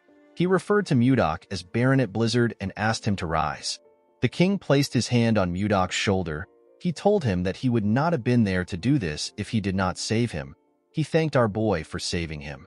With a smile on his face, Mudok told the king that he will make this choice all over again if another situation arises. Duke Icarus reminded the king that Mudok saved his life. He said that they need to give him a land that fits his title. No baronet has ever been given a land. Tomalova told the duke that there will be some opposition to this decision. Icarus said that no one will dare to oppose the king's command. With a serious look on his face, the duke said that he will personally remind anyone who opposes about the weight of a king's decree. Tomalova did not understand the kind of game the duke was trying to play. He asked the other officials if they share the same opinion as the duke. The men seemed to be nervous. They noticed that Icarus was glaring at them. They quickly accepted his suggestion. Tomalova decided to accept the idea. However, he could not think of a land suitable for our boy. The duke told him that they actually have a land for Mudok. He reminded Tomalova about the northern icy lands he mentioned during the meeting they had a few days ago. The king was surprised to hear this. Icarus said that they actually need to send a lord there. He told Tomalova that everything has aligned perfectly. He said that Mudok's name and the northern lands are actually related. He said that a snowstorm in the northern lands is a very good omen. Tomalova realized that this was the duke's plan from the start. He wanted to make Mudok pay for hurting his son and his self-esteem. He already knew that something was strange from the moment that Icarus suggested that they give our boy a title. Ishilda could not believe that they wanted to send Mudok to the northern lands. Our boy wondered if they will really send him there and make him lord. He could tell that the duke wanted to drag him out of the capital because of his son. Our boy was actually happy. He did not see any reason for him to refuse because they were offering him lands. He decided to seize this opportunity to achieve merit and enhance his reputation. This will allow him to close the gap in status between himself and the princess. In the next scene, we see Edmund panicking after hearing that Mudok is going to the northern lands. He told our boy that the snowstorm is constantly raging. He said that avalanches are rampant. The place is extremely cold and the mana is incredibly unstable. He asked our boy if he is really going to the northern lands. Mudok gently took a sip of his tea. He told Edmund that he is going there. He assured him that he will be fine. He told him that he doesn't get cold. Edmund referred to him as Sir Magic Knight. He quickly corrected himself by calling him a baronet. He asked Mudok if he is some kind of yeti. Our boy asked him about what a yeti is. According to Edmund, a yeti is a creature of a legendary tribe that is said to only live in the northern lands. Its tales have been passed down since ancient times. Their form is similar to that of a human. They are nearly 3 meters tall, and the strength of their body is nothing to joke about. They don't feel cold, and they are known to be very violent. Mudok told the man that he finds his story interesting. Edmund said that it might be a legend since no one has ever seen a yeti. He revealed to our boy that people say that the people of the northern lands are warriors capable of defeating 100 men. Because of this, they hate being ruled over and refuse to acknowledge leaders. Mudok laughed when he heard this. He stood up and said that things will be interesting. Edmund did not expect this answer. Our boy explained to him that his fame will rise if he gains recognition from the northern people. Edmund believed that this was a very difficult task. When our boy opened the door, he saw something surprising. He saw his students outside waiting for him. Their eyes were filled with tears. In the next scene, we see Mudok talking to Savina and Leo. Our boy denied their request. He told them that the northern lands is a dangerous place to people like them who have barely started learning martial arts. Savina explained to their master that they still have so much things to learn. She asked him to tell her who will teach them once he leaves. Leo agreed with the girl. Savina bowed her head and begged him to allow them to follow him. Leo was surprised to see this. He quickly copied the girl. Before Mudok could scold them, he saw someone behind him. He saw the princess. Ishilda greeted him. Our boy wondered about why she came. He told her that she doesn't look well. He asked her if something is wrong. Ishilda told him that they can talk once he sends the children away. Mudok quickly turned around and asked his students to leave. Savina and Leo realized that this was their opportunity. Savina asked her master if he will grant their request. Mudok was startled when he heard this. Leo told him that they will leave once he gives them an answer. Mudok decided to accept his pesky student's request. The children were very happy to hear that they were going to follow him. They began to cheer. Savina bowed her head and thanked her master. Our boy asked her to go. Ishilda told Mudok that his disciples are very lively. Our boy said that it is their rebellious spirits that is lively. The princess laughed when she heard this. Our boy was happy to see this. He asked her if she is feeling better now. With a sad look on her face, Ishilda apologized to Mudok. She said that she never expected her father to grant him a title that would send him to the northern lands. Our boy was actually happy to hear the apology. He thought that Ishilda just resembled Wayan. However, they both shared the same kindness. He remembered that Wayan actually apologized to him in the past because of her father's behavior. She also said that it was her fault. Mudok decided to tease Ishilda. He said that he wouldn't have had to go to the northern lands if he did not receive a title. Ishilda was surprised to hear this. With a sad look on her face, the girl said that it is her fault. Mudok found it adorable that she was taking responsibility. He told her that an apology will not change the fact that he still has to go to the northern lands. Ishilda started feeling bad. She asked him if there is anything that she can do to ease his mind. Our boy said that it will be good if he receives a lucky charm or a talisman. The princess asked him about what a lucky charm is. Mudok moved close to her and grabbed her. He told her that a lucky charm is a kiss filled with genuine concern for the other person. Ishilda screamed when she saw our boy close to her. Mudok realized that he teased her too much. He turned around and told her that he needs to prepare for his departure. He asked her to forget what he said. Ishilda was annoyed to see that he was going to leave after saying what he wanted. She believed that he was being rude. When she laid eyes on Mudok's back, she saw him in different clothes. They were the clothes he wore in his former world. The princess felt something wonderful in her heart. She asked Mudok to wait.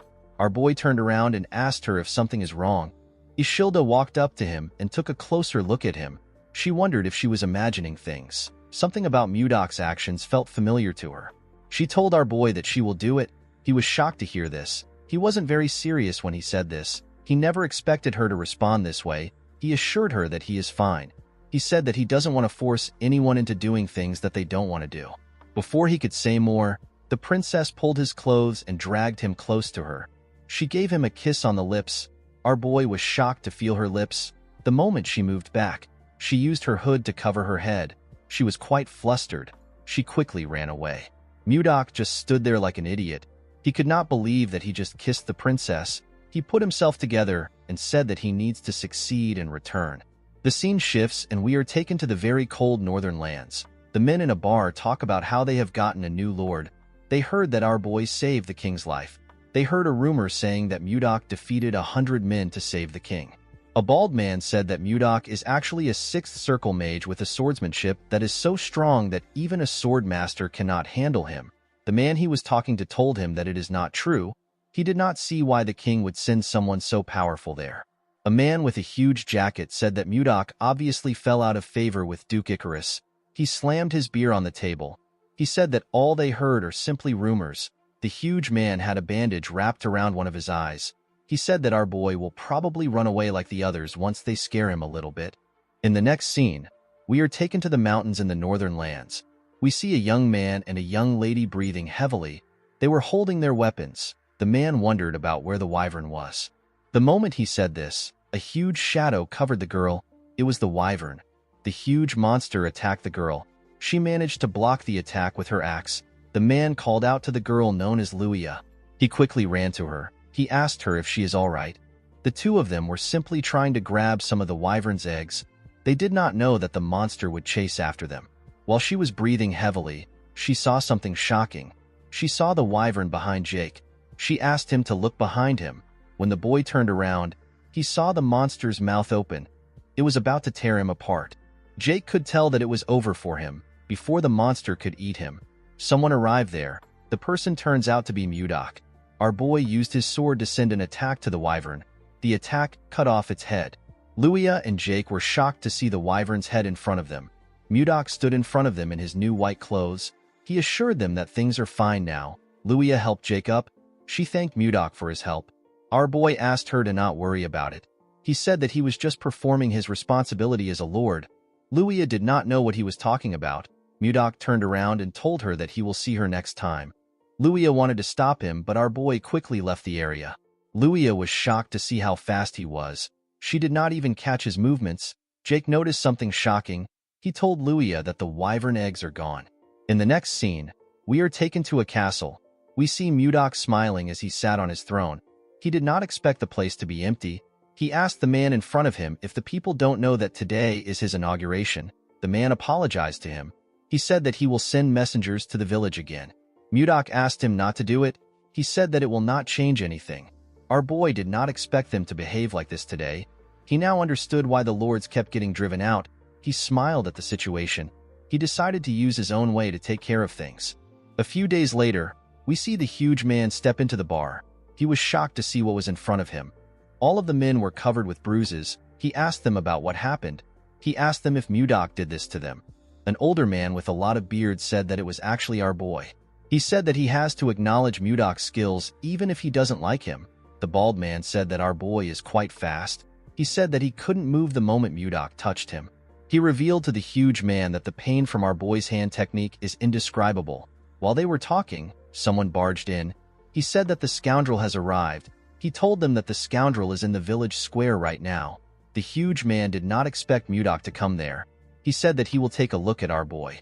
The men were happy to see that the greatest warrior of Carolyn was going to step up. They asked the man known as Max to defeat Mudok. At the village square, our boy looked around. There were a lot more people there than he expected. While he was looking around, someone called out to him. The person turns out to be Luia. Our boy was surprised to see her. Before she could move close to him, someone tapped her on her shoulders. When Luia turned around, she saw her father. Her father turned out to be Max. The man asked her about why she is there. Luia told him that she came to look at what was happening because a lot of people were gathered there. Max explained to her that the new lord is there. Luia was surprised to hear about a new lord. She realized that this was why Mudok said that it is his responsibility as a lord. She reminded her father about how she told him that someone saved her when she went to steal the ice wyvern's eggs. Max quickly realized that their new lord saved his daughter's life. This made things complicated for him. He could not fight his daughter's savior. Of course, the real reason he was scared was because Mudok killed the ice wyvern with a single blow. It is a wyvern that is stronger than the regular kind. Even someone as powerful as him could not do something like that. Max realized that he needed to acknowledge our boy. Unfortunately, he couldn't still back down. He stretched out his hand to Mudok and introduced himself as the greatest warrior of Carolyn. Mudok did not shake his hand. He introduced himself as Blizzard. He said that he is the newly appointed baronet of Carolyn. Max told him that he heard that he goes around the village mercilessly beating people up. Mudok said that he was simply teaching those who were trying to rebel a lesson. With a cold gaze in his eyes, he asked Max if he is going to behave like those people. Max told him that he actually has an offer for him. Our boy asked him to tell him his offer. According to Max, Carolyn is an extremely cold place. This is why people have been drinking alcohol to endure the harsh weather since ancient times. The man asked Mudok to have a drinking match with him. Our boy accepted the match. Max asked him to think things through. He revealed to him that the alcohol is so strong that it can burn one's body. Mudok told him that he doesn't care. He told Max that he must recognize him as the Lord and follow him unconditionally if he wins. The other warriors believed that Mudok was insane to make a drinking bet with Max. They referred to the alcohol as finna and said it is impossible to win Max when it comes to finna. With a serious look on his face, Max asked our boy to keep his promise. The scene shifts and we are taken to the bar. We see Mudok and Max sitting together. A large amount of alcohol were poured into huge mugs and placed on the table. Max asked our boy if he is sure about this. He told him that it is not too late to back out. With a smile on his face, Mudok said that he cannot go against his words as a lord. He said that they can start now. Max smiled when he heard this. He asked our boy to not regret what he said. In the next scene, we see Max struggling to keep his eyes open. He was feeling dizzy. His daughter and one of his friends had to tap him to keep him awake. His friend asked him if he is okay. He told him that he passed out for a moment. Max couldn't believe what he was hearing. He couldn't believe that the best drinker in Carolyn passed out. Luia was worried about her father. She asked him to give up. Max brushed it off. He told her that he is not yet drunk. He did not want to accept the fact that he was losing. He grabbed a mug and told Mudok that they should have one more drink. Mudok poured him some drink. He advised the man to not overdo things. Max was shocked to see that our boy was drinking like there is no tomorrow. When he tried to pour Mudok a drink, he poured it around the mug. Our boy asked him to focus on pouring the drink into the mug. Max placed his hand on his head. He wondered about how Mudok was still fine. Our boy asked him if he is going to give up now. Max put himself together and told him that he is good. He said that they can continue. The moment he said this, he drank another cup of liquor. Luia and Jake were quite worried when they saw this. Mudok simply drank his liquor in a calm manner. Luia and Jake were shocked to see that he wasn't drunk at all. Our boy dropped the mug on the table. He wondered if he was able to drink well because it had been a while since he had a drink. The moment he thought of this, he heard a loud sound. He quickly looked down. He smiled when he saw what was on the ground. He saw Max on the ground. The man had collapsed from drinking too much. Mudok said that he won. Everyone was shocked to see that Max actually lost. Our boy stood up. He said that everyone must gather at his castle in exactly 5 days. With a serious look on his face, he told them that he wants to see if they are the kind of people who keep their promises. 5 days later, we are taken to Mudok's castle. We see our boy on his throne. He was surprised to see the people in front of him. The people from the tavern were all gathered there. He told them that he did not expect them to come. He did not expect them to actually keep their promise. Max told him that they definitely keep their promises. Before he could go on, Mudok cut him off. Since they all knew who he was, our boy decided to go straight to the point. He told them that he will give them 10 days to prepare to move. Everyone was confused by Mudok's words. Our boy asked them to give him an answer. Luia asked him if they will all come and live in the castle with him. Mudok asked her if she really thinks that all of them will be able to live in the castle. Luia reminded him that he told them to pack their belongings. Mudok told her that he never said that they would live at the castle. With a smile on his face, our boy revealed to them that they are going to migrate to the north. Everyone was shocked to hear this. Mudok revealed to them that he has been wandering around for the past 5 days. He told them that he found a place in the north that could easily support 10,000 people. He said that they will no longer live scattered. He told them that they can live as one. The people were skeptical about Mudok's idea. Max revealed to our boy that the place he is talking about is currently inhabited by groups of ice ogres. Mudok asked him about what ice ogres are. Max told him that they are similar to normal ogres. Our boy asked the man if he is referring to the bald monsters who walk on 2 legs. Max asked him if he has met them. Mudok smiled when he heard this. He revealed to Max that he has eliminated all the ice ogres. Everyone was shocked to hear this. Mudok sat back down. He could not believe that they were worried about the ice ogres. He asked them to get ready to migrate. He assured them that he found a great place. After passing on his message, he asked them to leave. The next day, we see Mudok stretching his body. While he was stretching, someone greeted him. When he turned around, he saw Luia and Jake. Luia explained to him that she was frustrated that she wasn't able to greet him properly. She told Mudok her name. Jake also introduced himself. Our boy told them that he understands why they came to see him. He revealed to them that he was actually going to call for them. The two of them were surprised to hear this. Mudok assured them that it is not a big deal. He asked them to not be too nervous. With a smile on his face, he asked them to follow him. Our boy took the two of them to another part of the castle. When they arrived there, Luia and Jake saw something shocking. They saw the hatchlings of the ice wyvern. Luia was annoyed to see that it was Mudok who snatched the eggs. She asked him if he knows how hard they worked to get them. She asked him about why he did such a thing. With a smile on his face, Mudok asked them to tell him the person who saved them that day. Luia and Jake did not know what to say. When Jake tried to scold Mudok, he cut him off. He asked them to take the ice wyverns away. Luia was shocked to hear this. She asked him if he is certain. Mudok explained to her that he thought about raising them, but they eat too much and are very loud and noisy. He said that he can't think straight with them around. The wyverns were just too much for our boy. Luia told him that there is no point in taking the wyverns now. This is because wyverns perceive the first person they see after hatching as their mother. Mudok was annoyed to hear this. He could not believe that he had to continue taking care of this troublesome monsters. Jake asked him to stop spouting nonsense. He told him that ice wyverns are precious.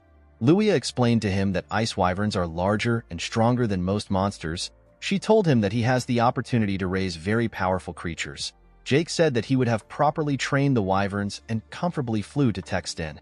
Mudok asked him about where Texten is. According to Jake, Texten is located 1,000 kilometers west of Carolon. It is the second capital of the Gaia Kingdom. It is a place that doesn't lack anything. Mudok asked Jake if they can fly to such a distant place on the wyverns. Jake said that they should be able to reach there and be back in an hour. Our boy was shocked to hear this. He asked Luia to tell him how he can tame the wyverns. She asked him if he has changed his mind. Mudok said that he has. With a smile on his face, he said that he has come up with a brilliant idea. A few days later, the residents of Carolyn began a large migration under Mudok's instructions. While they were walking, Savina ran up to her master. She called out to him. Mudok turned around. The girl informed him that people are having a hard time. Our boy was not surprised to hear this. This people have been migrating for 3 days straight. Mudok realized that there are still people who don't trust him and are still hesitating. He knew that this people will soon change their minds once they arrive at their destination. He called for everyone's attention. He asked them to hang in there even if it is hard. He assured them that they are almost there. The man with a lot of beards told Mudok that they don't even know where they are going. The bald man said that they are not completely certain that there are no ice ogres there. Mudok pushed his sword into the snow. He reminded them that he already defeated the ice ogres. He asked them to tell him how they can call themselves brave warriors of Carolyn when they are so scared. The moment he said this, he turned around. Savina called out to her master. Mudok told her that this is enough for them to understand. With a smile on his face, he told his student that she will understand everything once she sees the place by herself. In the next scene, we see Mudok and his students arrive at a huge cave with a large entrance. The cave was quite spacious and deep. Leo could tell that this was the place his master was talking about. Mudok told him that he had a hard time finding this place. He said that he liked it a bit. The people were shocked to see how big the cave was. Luia was surprised to see that there was warm water in the cave. While they were looking around, Mudok called for their attention. He told them that the place used to be the hideout for ice ogres. He told them that they will now live in this place. He said that they need to name the place since they will be living there. The people began to cheer when they heard this. Our boy wanted to give the place a name similar to the Northern Sea Palace. While he was thinking, he got an idea. He announced that this place will now be known as the White Castle. The people seemed to like the name. Mudok looked into the cave. He wondered about when the ice wyverns were going to return. The moment he thought of this, he heard a loud sound. He recognized this sound. Inside the cave, we see a cube fire lightning bolts at the wyverns. The monsters were electrocuted. They fainted on the ground. The person who was controlling the cube wondered about why wyverns were inside the cave. Immediately he asked this question. Mudok appeared behind him. He asked him about why a mage is inside the cave. The man was startled when he heard our boy's voice. He quickly turned around. Before he could attack, Mudok appeared in front of him. He used his finger to strike his acupoints. The mage lost control of his body. Our boy grabbed his neck and slammed his body to the ground. With a scary look on his face, he promised the mage that he will not show him mercy a second time. He asked him for his identity. Mudok asked the man to tell him why he attacked his wyverns. The mage noticed that he couldn't move his body. He wondered if he was paralyzed. With a scary look on his face, Mudok told him that his mouth is not paralyzed. He asked him to start talking. The man was scared to see the look on his face. He said that he will talk. He introduced himself as Count Jerome von Karauen. Mudok did not expect the man to be a count. He revealed to him that he is a baronet. The moment he heard this, Jerome realized that our boy is the man known as Blizzard, the person who saved the king's life and received a title and a land. Mudok did not expect him to know him. Our boy realized that something was off. He asked Jerome if he is the former lord who was appointed here and got kicked out by the people. The count told him that he has his circumstances. Mudok told him that it is none of his business. He moved Jerome closer and told him that he has been talking to him freely for a while. The mage told him that he is now aware of his identity, and he knows that they are on the same side. Mudok did not respond to him. Jerome asked him if he said something wrong. Our boy grabbed his head and told him that he is wrong. The man screamed out in pain. Mudok told him that he does not care about equality. He reminded him that he failed to fulfill his responsibility. He told him that he should have turned down the title. Mudok told him that equality doesn't matter to him. The count begged our boy to spare him. Mudok told him that he will give him special treatment for once. He advised him not to think about fighting him again. The moment he said this, Mudok released the pressure on his acupoints. He told Jerome that he can now move his body. The man quickly went on his knees. He was breathing heavily. With a terrifying look on his face, Mudok told him that he will seriously kill him if he says anything stupid. Jerome assured him that he won't do anything like that. Our boy pointed at his wyverns and asked Jerome to heal them. He told him that he can come out after healing them. Jerome was surprised to hear that he had to heal them. Mudok told him that he is excellent in judging people. He told Jerome that he has a lot of guts to use magic in front of the Lord. He asked him to do his best.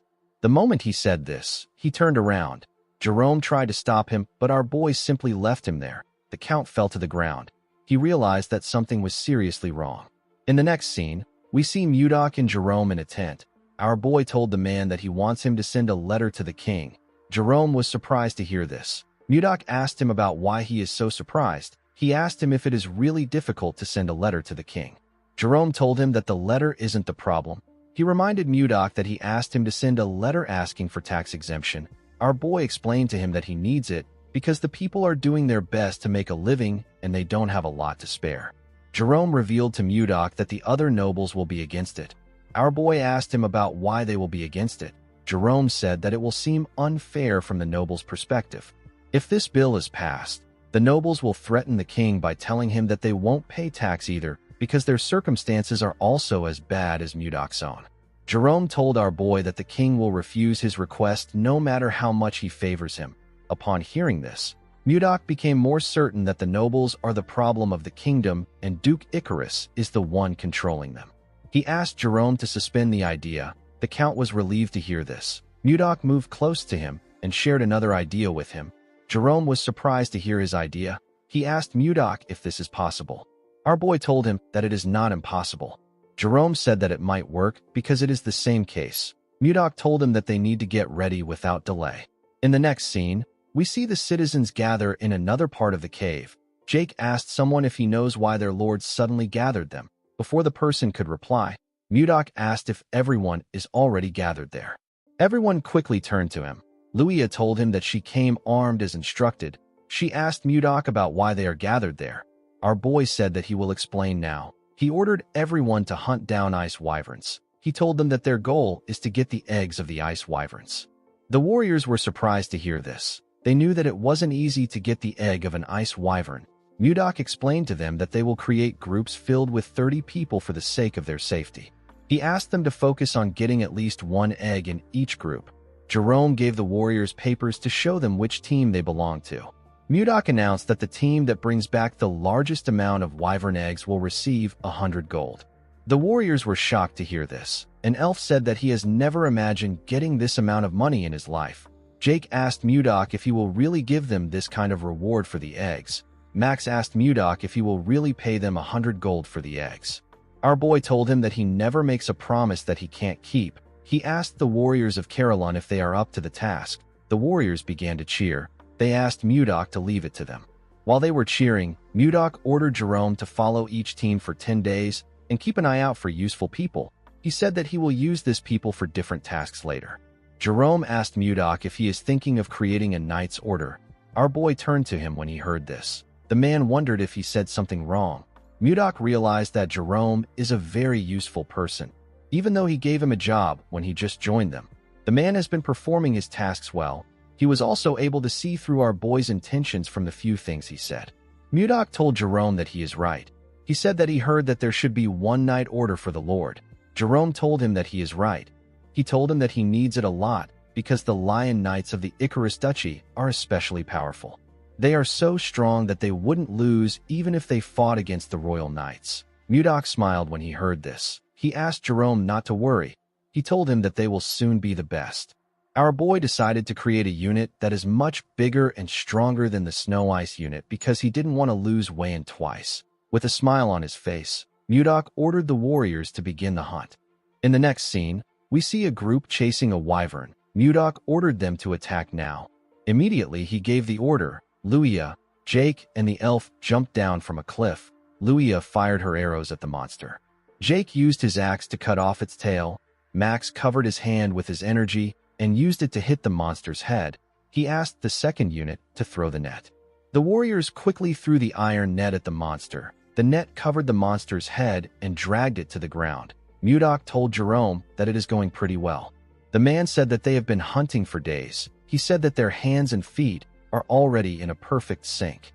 Jerome found our boy's idea to be bold. He never thought about stealing the eggs of the ice wyvern and taming it while it is still a baby. If everything goes well, they will be able to transport and sell hunting loots like leather and bones to distant cities with the help of the ice wyverns.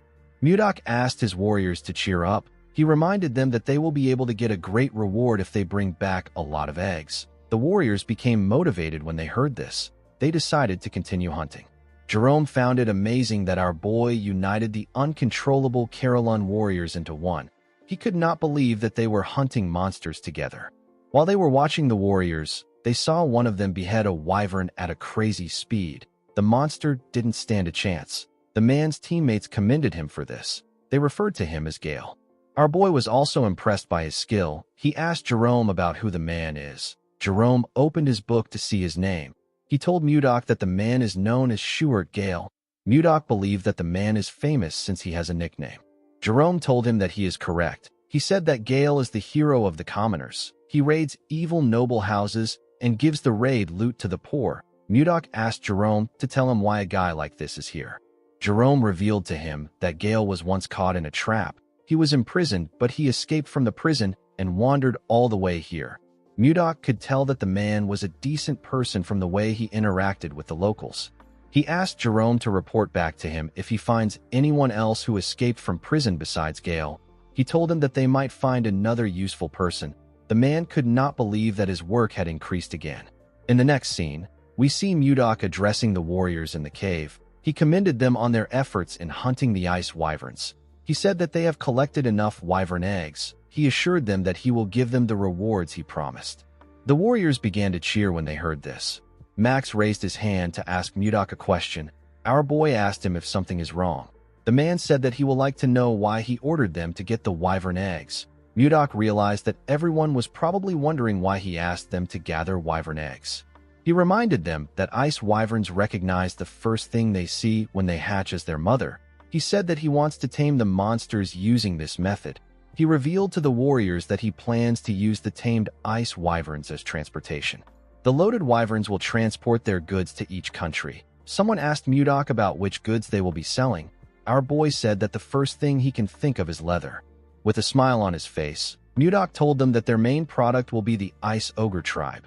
Max and the other warriors were shocked to hear this. Max asked his lord if he is planning to kill them. Luia said that she is not yet ready to die. Mudok ordered his warriors to calm themselves. They quickly closed their mouths. Our boy asked them to tell him the person who wiped out the ice ogre that had been lurking around this white castle not too long ago. The men told him that it was him. Mudok told them that they are correct. He asked them if they really believe that he is going to allow them to become an ogre's food. The warriors realized that things are different from before. They believe that things will work out with their current lord. Mudok asked them if they are interested. The warriors shouted that they are. Our boy told them that he will give them the rewards like he promised. Before he could say anything else, one of his disciples ran to him. The boy called out to him. Mudok told Leo that he is still talking. He asked him about what is happening. Leo apologized to his master. He told him that it is something urgent. While breathing heavily, the boy revealed to Mudok that Savina is dying. Our boy was shocked to hear this. The scene shifts, and we see the other two disciples with Savina. The girl was shivering on the ground. Luffy covered her with a jacket. Sabina thanked him for the jacket. Annie was sad to see that Savina was still shaking. Luffy asked her to hang on. He told her that their master will soon arrive. The moment he said this, Mudok asked them about what is going on. The children quickly turned around when they heard their master's voice. Mudok quickly checked the girl's body. He was shocked to see that her body was in such a terrible condition. Savina told her master that everywhere is so cold. Mudok asked his students to tell him how she became sick. He asked them to tell him in detail. The students explained to him that they were helping Osborne find a place to build a nest for the ice wyvern eggs. While they were looking around, they discovered a huge flower field full of glacial flowers that they had only seen in books. Savina wanted to show their master the flowers, so she took some from the ground. When they returned with the glacial flowers, Savina fell to the ground and began to tremble. The kids were shocked to see this. Leo asked their master about what they should do. He said that Savina might not wake up. Mudok patted him on the head and asked him to calm down. He told him that this won't happen. Our boy decided to take a look at the glacial flower. He was surprised to see the flower.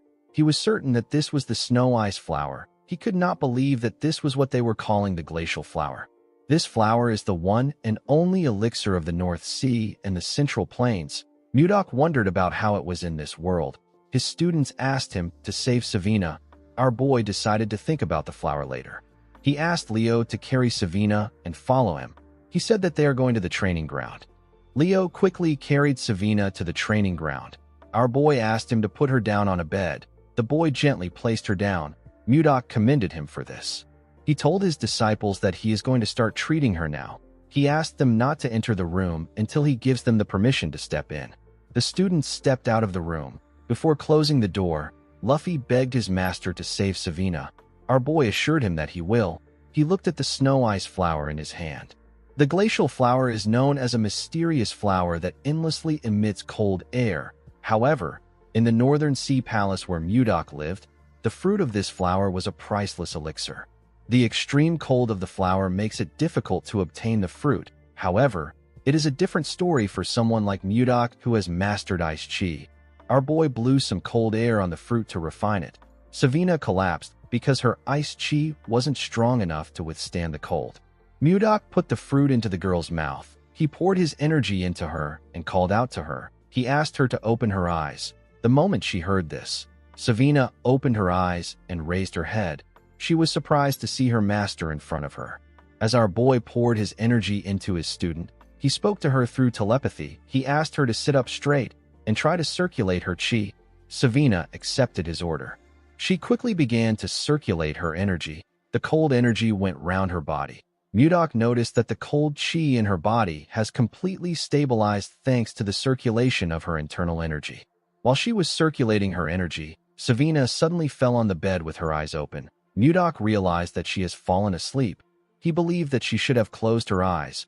He noticed that her internal energy has significantly increased compared to before. The fruit worked better than he expected. Mudok realized that he can increase the intensity of her training if her energy continues to increase. Before starting the training again, our boy wanted the girl to take him to the flower field, where she found the snow ice flower when she woke up. He realized that he might be able to achieve his goal much sooner than expected. Later in the day, Savina woke up after sleeping for a while. After harvesting the ice wyvern's eggs, the White Castle underwent a major reorganization. Mudok checked the list Jerome gave him and organized his own elite knight order known as the Blizzard Knight Order. He promised to raise the warriors as powerful men that belonged to the Blizzard Knight Order. Schuart was appointed as the captain of the order. Mudok created a school and a hospital in this new place. He also created restaurants, bars, and clothing stores. Everything was going according to our boy's plan. The training facility was adjusted according to people's abilities. In the next scene, we see Mudok and Jerome talking. Our boy told the mage that he has to align people with the organization if he wants to improve it. The mage told him that he is right. Osborne was placed in the White Castle security forces and Jerome was appointed as our boy's assistant. Jerome reminded Mudok that he still has to teach people magic. Our boy asked him if he doesn't want the position. The man said that he doesn't. Mudok called him a bastard and asked him to repeat his answer. He threw some paper at him. Jerome could not say anything. He felt like he should be given 1,000,000 gold for his work. Mudok said that he wants to create a patrol unit. The patrol unit is in charge of guarding the exterior of the White Castle. It is also responsible for scouting Carolyn and bringing in scattered residents. Mudok said that he will be the captain of this unit. He decided to create another armed group called the Wyvern Knights. Jake begged Mudok to allow him join this group. Our boy did not know if he was making the right decision. For now, there weren't any wyverns big enough to carry adults, so the group was put on hold. Once the number of Wyvern Knights is finalized, the remaining eggs will be used by the Carolyn merchants. Mudok told Luia that it is a secret that he is the chief of the merchants. He told the girl that she will act as his proxy. Luia accepted his offer.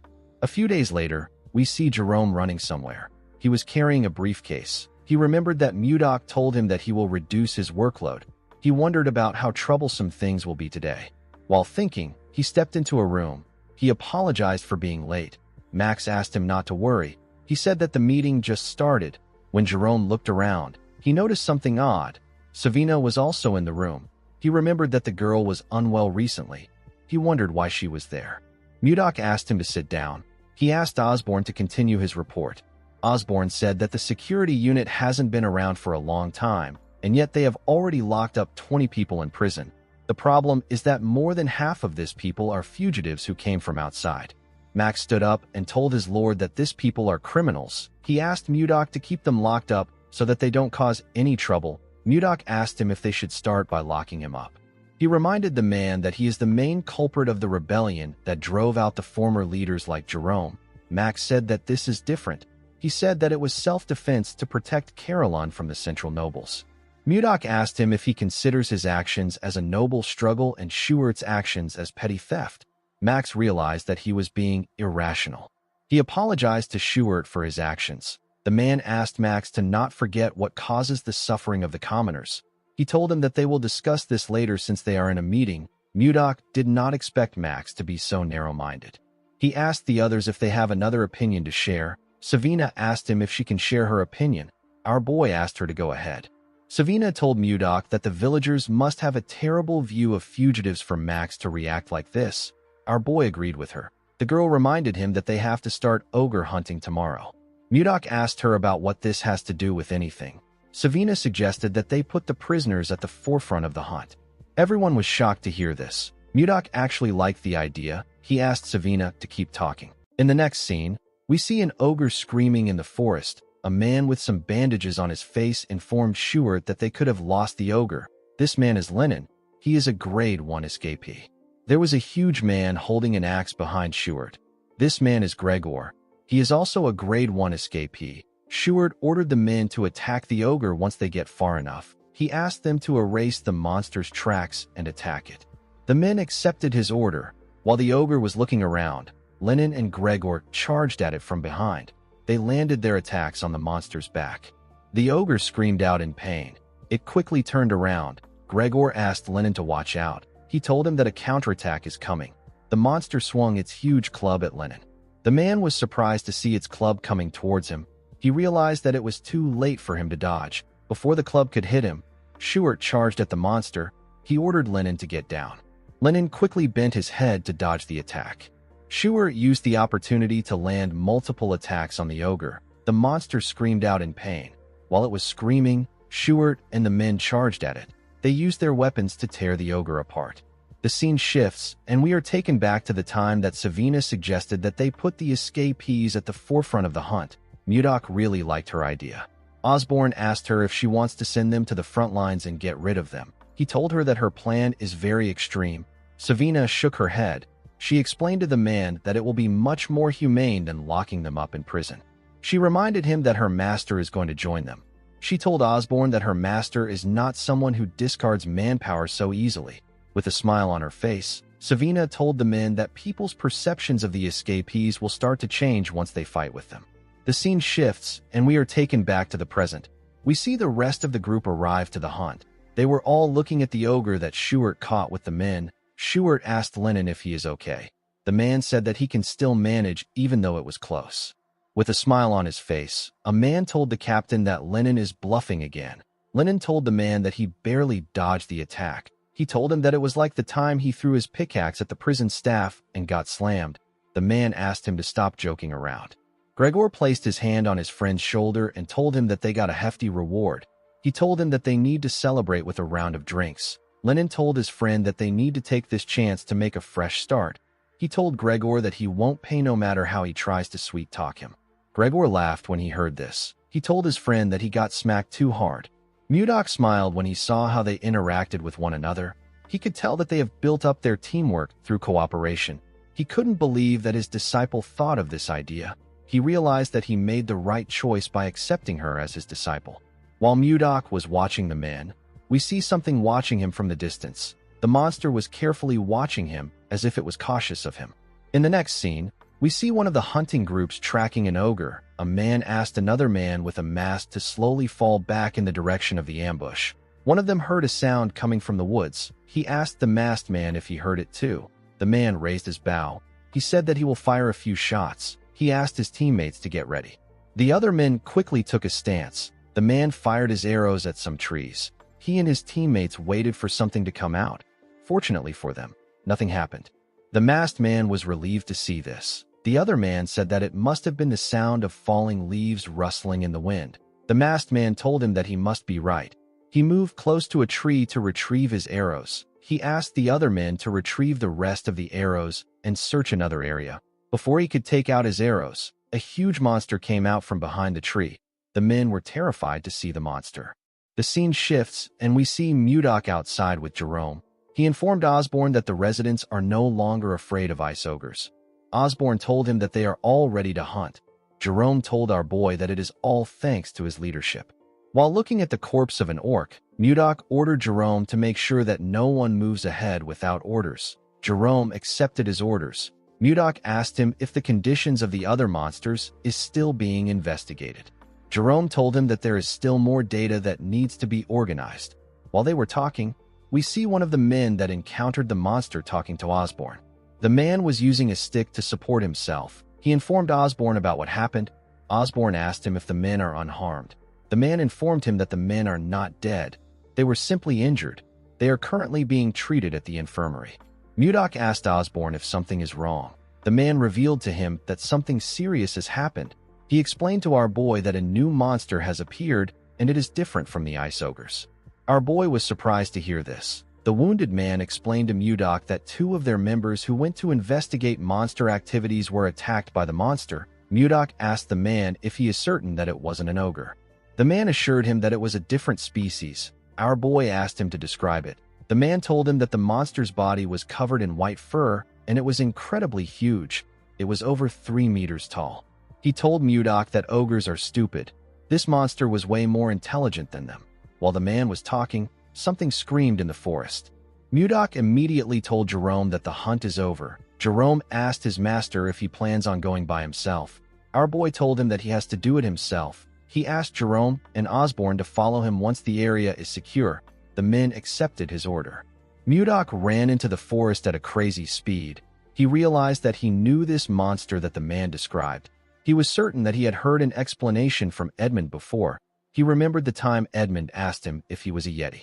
While Mudok was running, he activated a skill known as Mind's Eye and used it to scan the forest. He quickly found the monster he was looking for. Our boy landed on a tree. He took out his sword and charged at the monster. The monster became terrified when it sensed someone coming towards him. He quickly raised his hand to block our boy's attack. He was able to block it with his thick fur. Mudok was barely able to cut him. He noticed that his attack bounced right off the monster. He could tell that his body was very tough. Now that our boy was looking at it, he became certain that this monster is a Yeti. Mudok noticed that the Yeti that was roaring earlier was now frozen stiff like a scared wildcat. Due to the way the monster reacted, our boy realized that it could sense the weight of his martial power. The look in his eyes shows that he is scared. Mudok considered sparing the Yeti out of curiosity, but he couldn't keep someone who harmed his people alive. Our boy raised his sword and asked the monster to be born as a human in his next life. He jumped and charged at the Yeti. The monster was scared to see him coming towards him. He covered his hand with an unknown energy before Mudok could strike him. When Mudok's sword got close to the monster, it destroyed everything around him and cleared the area. Our boy believed that he had won the fight, but he was wrong. When he looked at the ground, he didn't see anything there. He recalled that the Yeti suddenly emitted a light and vanished along with his energy just before it was struck down. Our boy wondered about the kind of magic the Yeti used. He recalled that the light was green. He remembered that he heard something about this from Luffy when he first came to this world. Mages of the 5th circle or higher can use space travel magic called teleportation. Most mages stay at the 1st or the 2nd circle.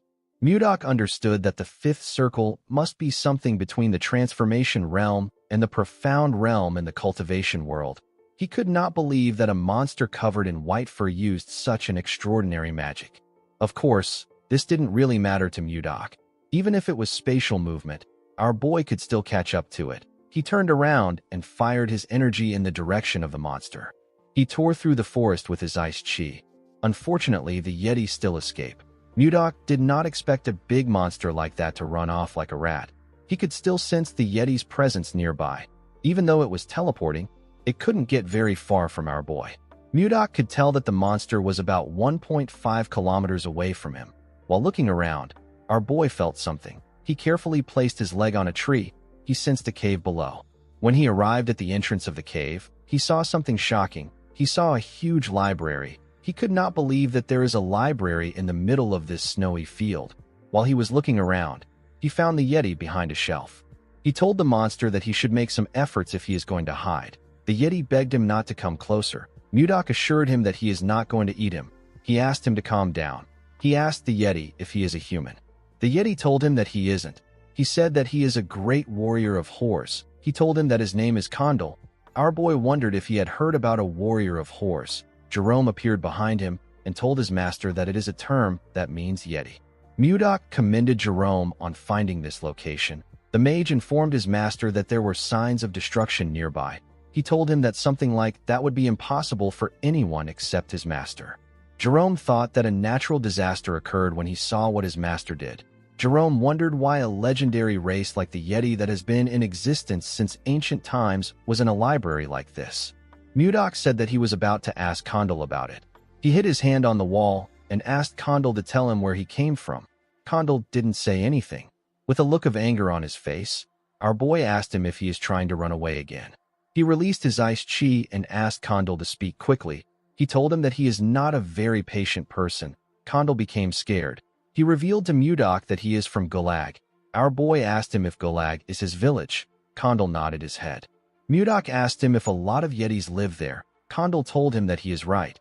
While they were talking, Jerome was looking at the books in the library. Something in the library caught his attention.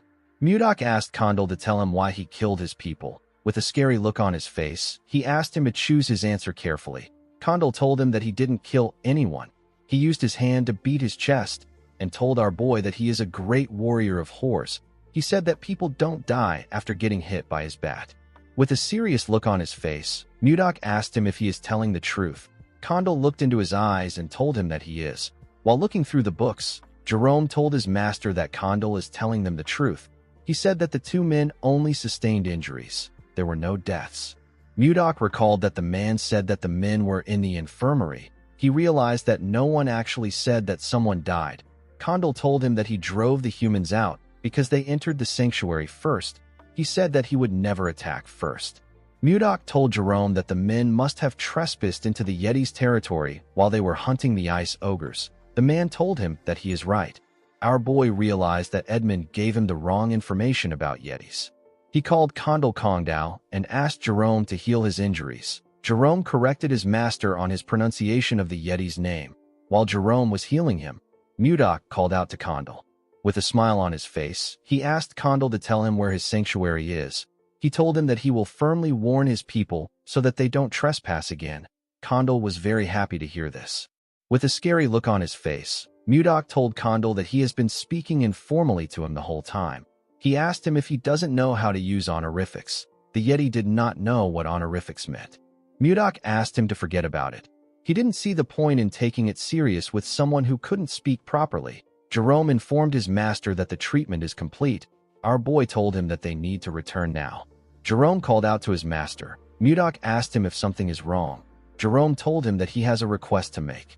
The scene shifts, and we are taken to Barhan. We see Edmund ask Charles to tell him the amount of time that has passed since the promise date. The man told him that it has been 3 months. Edmund called out to his assistant again. The man turned to him. Edmund fell to his knees and said that their merchant association is finished. Edmund told his assistant that Mudok made him a promise. In his very stupid imagination, Mudok held his beard and asked him to hold on for 3 months. He told him that he will send someone. Henry wondered if there was such a romantic mood in the air when Mudok was speaking to his leader. Edmund began to cry. He told Henry that he has not received any word from our boy. Henry asked him to calm down. He told him that Mudok isn't someone who would break his promise. While he was talking, he noticed that a huge shadow covered him and his leader. Edmund and Henry quickly looked up. They were shocked to see a wyvern coming close to them. The two of them quickly moved back. When the wyvern landed, Edmund heard a voice call out to him. Edmund immediately recognized this voice. When he looked at the wyvern's back, he saw Savina. With a smile on her face, the girl told the man that the ice has arrived. Edmund was extremely happy to see a huge bag containing ice. He said that he knew that Mudok would come through. Henry was shocked to see Savina getting off the ice wyvern. It is a monster whose strength rivals an entire night squad. He couldn't believe that they were using this powerful monster for ice delivery. He wondered about what our boy was doing in the north to be able to control an ice wyvern. While looking around, Savina remembered something. She stretched out her hand to give Edmund a letter. She told him that her master asked him to give the letter to a certain person. Edmund smiled when he heard this. He knew who Mudok was talking about. The scene shifts, and we are taken to the palace. We see Princess Ishilda drinking tea outside. She was drinking it with someone. The boy thanked her for accepting his invitation. He told her that she grows more beautiful with each passing day. Ishilda thanked Justin for his compliment. He took a sip of his wine. He realized that the princess is still as cold as ever. She wasn't even giving him a fake smile for formalities. Justin believed that it wouldn't be fun if the princess gave in too easily. He was certain that he could change her indifferent behavior. While he was thinking, a maid rushed to meet the princess. She told her about something. Ishilda screamed out when she heard that she received a letter from Mudok. Justin stood up and spat out his drink when he heard this. The maid informed Ishilda that the letter is in the study. Ishilda quickly stood up and asked the maid to follow her. Justin asked the princess if she is already leaving. He reminded her that he rushed here in the morning to see her. With a cold look on her face, Ishilda told him that she heard that he trained so much that even a day isn't enough. She asked him not to waste his time. She asked him to head back to his house. She turned around and asked the maid, whose name is Lenshia, to follow her. Justin grit his teeth when he saw this. When he saw how beautiful Ishilda's hair was, he became enraged. He slammed his hand on the table and called Mudok a bastard. The scene shifts, and we are taken to Ishilda's study. We see her reading the letter. Our boy asked her about how she has been. He told her that he has been doing well thanks to her lucky charm. Ishilda blushed when she remembered the kiss. Mudok told her that the northern lands is a nice place to live in. He said that there are sparkling crystal caves and warm hot springs. He revealed to her that they built a city called the White Castle inside a warm cave. He told Ishilda that it is a very beautiful place, but it has one big flaw. The flaw is that she is not there with him. He said that this makes the place feel really empty. Mudok told her that he wants to give her a small gift to show her how he is feeling. When Ishilda looked down, she saw something shocking. She saw a flower made from ice. She held the flower close to her chest. She wondered why she was always thinking about our boy. She took a look at the flower again and made a decision. She decided to meet Mudok directly. The scene shifts, and we are taken to the White Castle. We see Mudok making an ice flower. He was wearing a white fur coat. The flower broke in his hand. He found it odd that he was good at smashing things, but it was difficult for him to make delicate items like this. While he was thinking, Jerome ran to him. He called out to his master. Mudok asked the mage to tell him why he is making such a fuss. He asked him to tell him what happened. Jerome told his master that he needs to come to the office right now. He said that he has made a huge discovery. He told Mudok that it is a once-in-a-lifetime event. Mudok asked him to calm down. He told him that he will follow him. He poured the ice shards on the numerous ice shards next to him. Those were the ice shards from the previous ice flowers he tried to make. At the office, Jerome revealed to our boy that the library he found belongs to an ancient mage. Mudok acted surprised. He asked Jerome to tell him what the big deal is. The mage told his master that his reaction is too poor. He explained to him that this is a huge discovery. He told Mudok that it is a relic of ancient humans, a key to reviving lost magic and a stepping stone to break past the fifth circle. Mudok didn't really care. He noticed something odd. He turned to Jerome and told him that he is sensing something intense coming from his waist. Jerome was shocked to hear this. With a shaky tone in his voice, he told Mudok that it is not important. He said that he didn't report it because it was worthless. Mudok used his chi to drag a bag out of Jerome's clothes. Jerome became scared. With a smile on his face, our boy told the mage that he needs to see it since he is trying so hard to hide it. When he opened the bag, he found something odd inside. He found some shiny rocks inside the bag. Jerome explained to his master that he wasn't trying to hide the stones. He told him that the stones are filled with condensed mana. They are called mana stones. Mudok asked Jerome to tell him what he wanted to use the mana stones for. Jerome gathered his mana and revealed to Mudok that he is currently a fourth circle mage. He has nearly reached the fifth circle, but he hit a wall that has been holding him back for a while. He told Mudok that he believes that a mana stone might help him overcome it. Our boy understood that it wasn't easy for him to surpass his current level. He told Jerome that he understands how he feels. The mage thanked him for this. Mudok revealed to him that he will not allow him to use the mana stones. Jerome was annoyed to hear this. He explained to Mudok that increasing his power will benefit the White Castle. He begged our boy to allow him use it. Mudok denied his request. He explained to him that he might be able to break through his wall with the mana stones now. He asked him about what he will do after that. He asked him if he will start searching for another mana stone again. Our boy told Jerome that this isn't important when stepping into a new realm. The important thing is the efforts he makes to gain true understanding. Mudok explained to him that growth comes from time and effort. It has no shortcuts. Jerome clenched his fist and released it. He realized that his master was right. He recalled that he reached the fourth circle with his own efforts. Jerome remembered someone telling him that magic isn't something he can learn in a hurry. The man told him that he will be able to understand what magic is as he slowly progresses.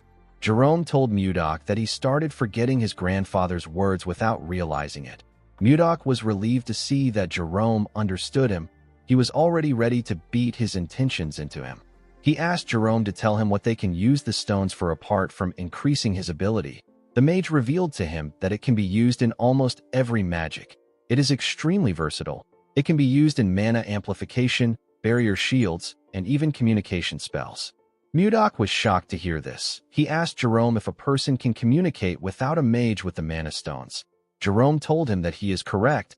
He explained to him that someone without magic can communicate with it, as long as he casts communication spells on the mana stone. He told Mudok that this is a high-quality mana stone. They can use it to communicate all the way to the Zeba Empire across the sea. Our boy picked up a cup and asked Jerome if he knows the most important thing in governing a country. Jerome said that he is not sure. Our boy revealed to him that it is the speed of information. He told him that the country that gathers and delivers information faster can change the game. He ordered Jerome to turn all the mana stones into communication stones. The scene shifts, and we are taken outside the White Castle. We see Mudok, Jerome, and Osborne standing outside. Jake called out to our boy with the mana stone and asked him if he can hear him. Mudok and Osborne were surprised to see this. Our boy told Jake that he can hear him clearly. He asked Jake about how far he has gotten. While riding a wyvern, Jake told Mudok that he is 10 kilometers above the plains from the White Castle. He told our boy that he can hear him perfectly. Mudok was happy to see that the signal did not have any interference. He said that the communication stones test is a success. He announced that they will use the communication stones to stay in contact from now on. The moment he said this, he heard Jake saying that the wyvern is amazing. Jerome and Osborne became worried when they saw that the boy interrupted their master. He asked the wyvern to do a triple spin nosedive. Our boy was annoyed to hear the boy's voice. He ordered him to come back. He squeezed the communication stone and ordered Osborne to increase the training intensity when Jake returns. Jerome begged his master not to break the communication device. Before Mudok could break it, someone called out to him. When he turned around, he saw some wyverns landing in front of the White Castle. The person who called out to him was Savina. The girl told him that she is back. Mudok was happy to see her. He asked her to come in. In the next scene, we are taken to the meeting room. We see everyone seated. All of them now had new white uniforms. Mudok was reading a letter in the room. Savina asked her master if there is something wrong with Edmund's letter. Mudok told her that there isn't. He revealed to her that he asked Edmund to send him information about the political climate of nearby countries. He said that Edmund talked about it in great detail. Mudok noticed that a particular name was mentioned a lot of times in the letter. The name is Anos. The name felt strange to Mudok. He asked the people there if they know anything about Anos. Schuart was surprised to hear the name. He told Mudok that he has never seen Anos himself. He said that people say that he is a grand sword master. Everyone was shocked to hear this. Mudok didn't know how to react.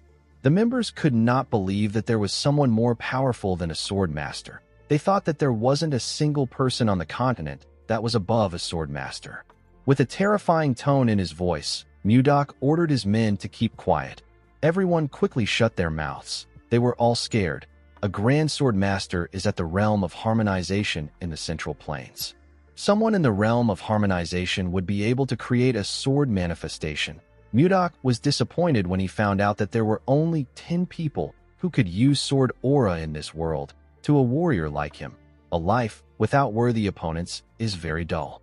He could not believe that a master of the harmonization realm has shown up. Even though the person wouldn't be a match for him, our boy was still excited.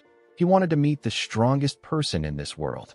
Schuart told Mudok that he heard something unusual about Anos. He revealed to his master that people say that when he uses his swordsmanship, a plum blossom scent follows. Mudok was shocked to hear this. He knew about a swordsmanship that releases the scent of plum blossom. He knew that only people of the Manhwa sect are capable of using such techniques. A realization dawned upon Mudok. He realized that someone else from the Central Plains might have crossed into this world. The scene shifts, and we are taken to the time when Mudok unified the Central Plains. We see him trying to touch a plum blossom with his hand. He told someone that the Manhwa sect uses a sword technique that gives off the scent of plum blossom. Mudok told the man who he held up with his ice that his swordsmanship is impressive. He told him that he simply chose the wrong opponent. The man's name is Zhang Pengjin. He is the head of the Manhwa sect. Pengjin grit his teeth and called our boy a bastard. He told Mudok that the outcome would have been different if his disciple was here. Mudok asked him if he is referring to the disciple that ran away a few days ago. Pengjin told Mudok that his disciple didn't run away. With a look of anger on his face, he said that his disciple suddenly disappeared during his secluded training. It was as if he vanished from the world. At the time, Mudok thought that this was a ridiculous excuse, but after coming to this world, our boy began to believe what Pengjin said. He wondered if Pengjin's disciple is actually Anos. Jerome asked Mudok if this is everything the letter said. Our boy told him that there is nothing really important in the letter. He told his cabinet that he was told that the kingdom sent an inspection team. Everyone was shocked to hear this. Jerome asked Mudok to tell him if something is wrong. Mudok did not understand why he was panicking. He asked him if it is a big deal. Jerome told him that it is. He explained to Mudok that there are only two reasons why an inspection team visits. It is either a royal sightseeing trip or the capture and execution of traitors. Jerome believed that they needed to be prepared. He asked Mudok about when the inspection group is coming. Our boy raised his hand and pointed outside. Jerome quickly turned around. Mudok told him that it is currently 1 p.m. He said that the group has already arrived. Outside the palace, we see a large amount of soldiers waiting. Jerome and the others were shocked to see the amount of soldiers that came. They even saw some knights among them. Justin stepped forward in an armor. He called upon Mudok and asked him to come down and receive the inspection group with proper manners. Mudok quickly appeared in front of him. He greeted Justin and asked him if his arm is now better. Justin was annoyed to see our boy mocking him. Members of Mudok's group were surprised to see him on the ground. They did not know how he was able to quickly get there. Jerome wondered about what his lord was thinking. He did not know if our boy was going to kill them and commit treason. Mudok smiled and asked the princess to come out. Ishilda asked Justin to refrain from making threats. She stepped out and took off her hood. She asked our boy if he has been well. In the next scene, we see Ishilda smiling as she looked around the White Castle. She was surprised to see how beautiful the crystal cave was. She told him that she wants to see the hot springs. Our boy asked her to follow him. Mudok found out that the inspection group came there for a royal sightseeing trip. After Ishilda read his letter, she begged her father until he let her come with the inspection group. While showing her around, Mudok told the princess that she is still as stubborn as ever. He reminded her about the lucky charm she gave him. Ishilda began to blush when she remembered the kiss. She told Mudok that the topic is off limits for now. Upon seeing how shy she was, Mudok realized that she is still the same way she was in the Central Plains. As he walked past some ice crystals, our boy realized that it has been a long journey for him. He conquered the martial world to avenge Wayan, and after a long detour, he finally met her again. Even though her appearance has changed, Mudok was simply happy that he gets to be reunited with her. Ishilda was quite happy to see the hot springs. She said that it is quite beautiful. Mudok hugged her and told her that she is even more beautiful to him. Ishilda was surprised to hear this. Our boy told her that he really missed her. He then called her Wayan. Ishilda's expression became grim when she heard this. She let go of him. Mudok immediately realized that he messed up. Ishilda asked him about who Wayan is. Mudok told her that the name accidentally slipped out. Ishilda explained to him that she likes the way he looks at her. She could feel affection from the gaze in his eyes. She said that she just realized something today. She asked our boy if his affection is directed towards her or the woman known as Wayan. Mudok was shocked to hear this. Seeing that he could not give her a response, Ishilda turned around. Before she could walk away, Mudok called out to her. Ishilda covered his mouth with her hand before he could say anything.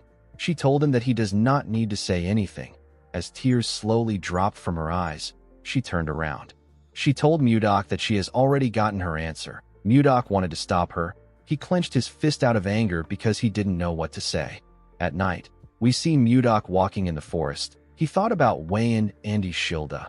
He knew that Ishilda won't understand the emotions he has built up even if he explains his transmigration to her. While Mudok was thinking, we see someone watching him from a tree. The person took out a blade and charged at Mudok from behind. A large amount of blood splashed in the forest. In the next scene, we see Justin call out to someone known as Arbin. Arbin came out of his shadow and greeted him. Justin asked him about how the ambush went. Arbin told him that it was a success. Justin smiled when he heard this. At the forest, we see Mudok's pendant on the ground.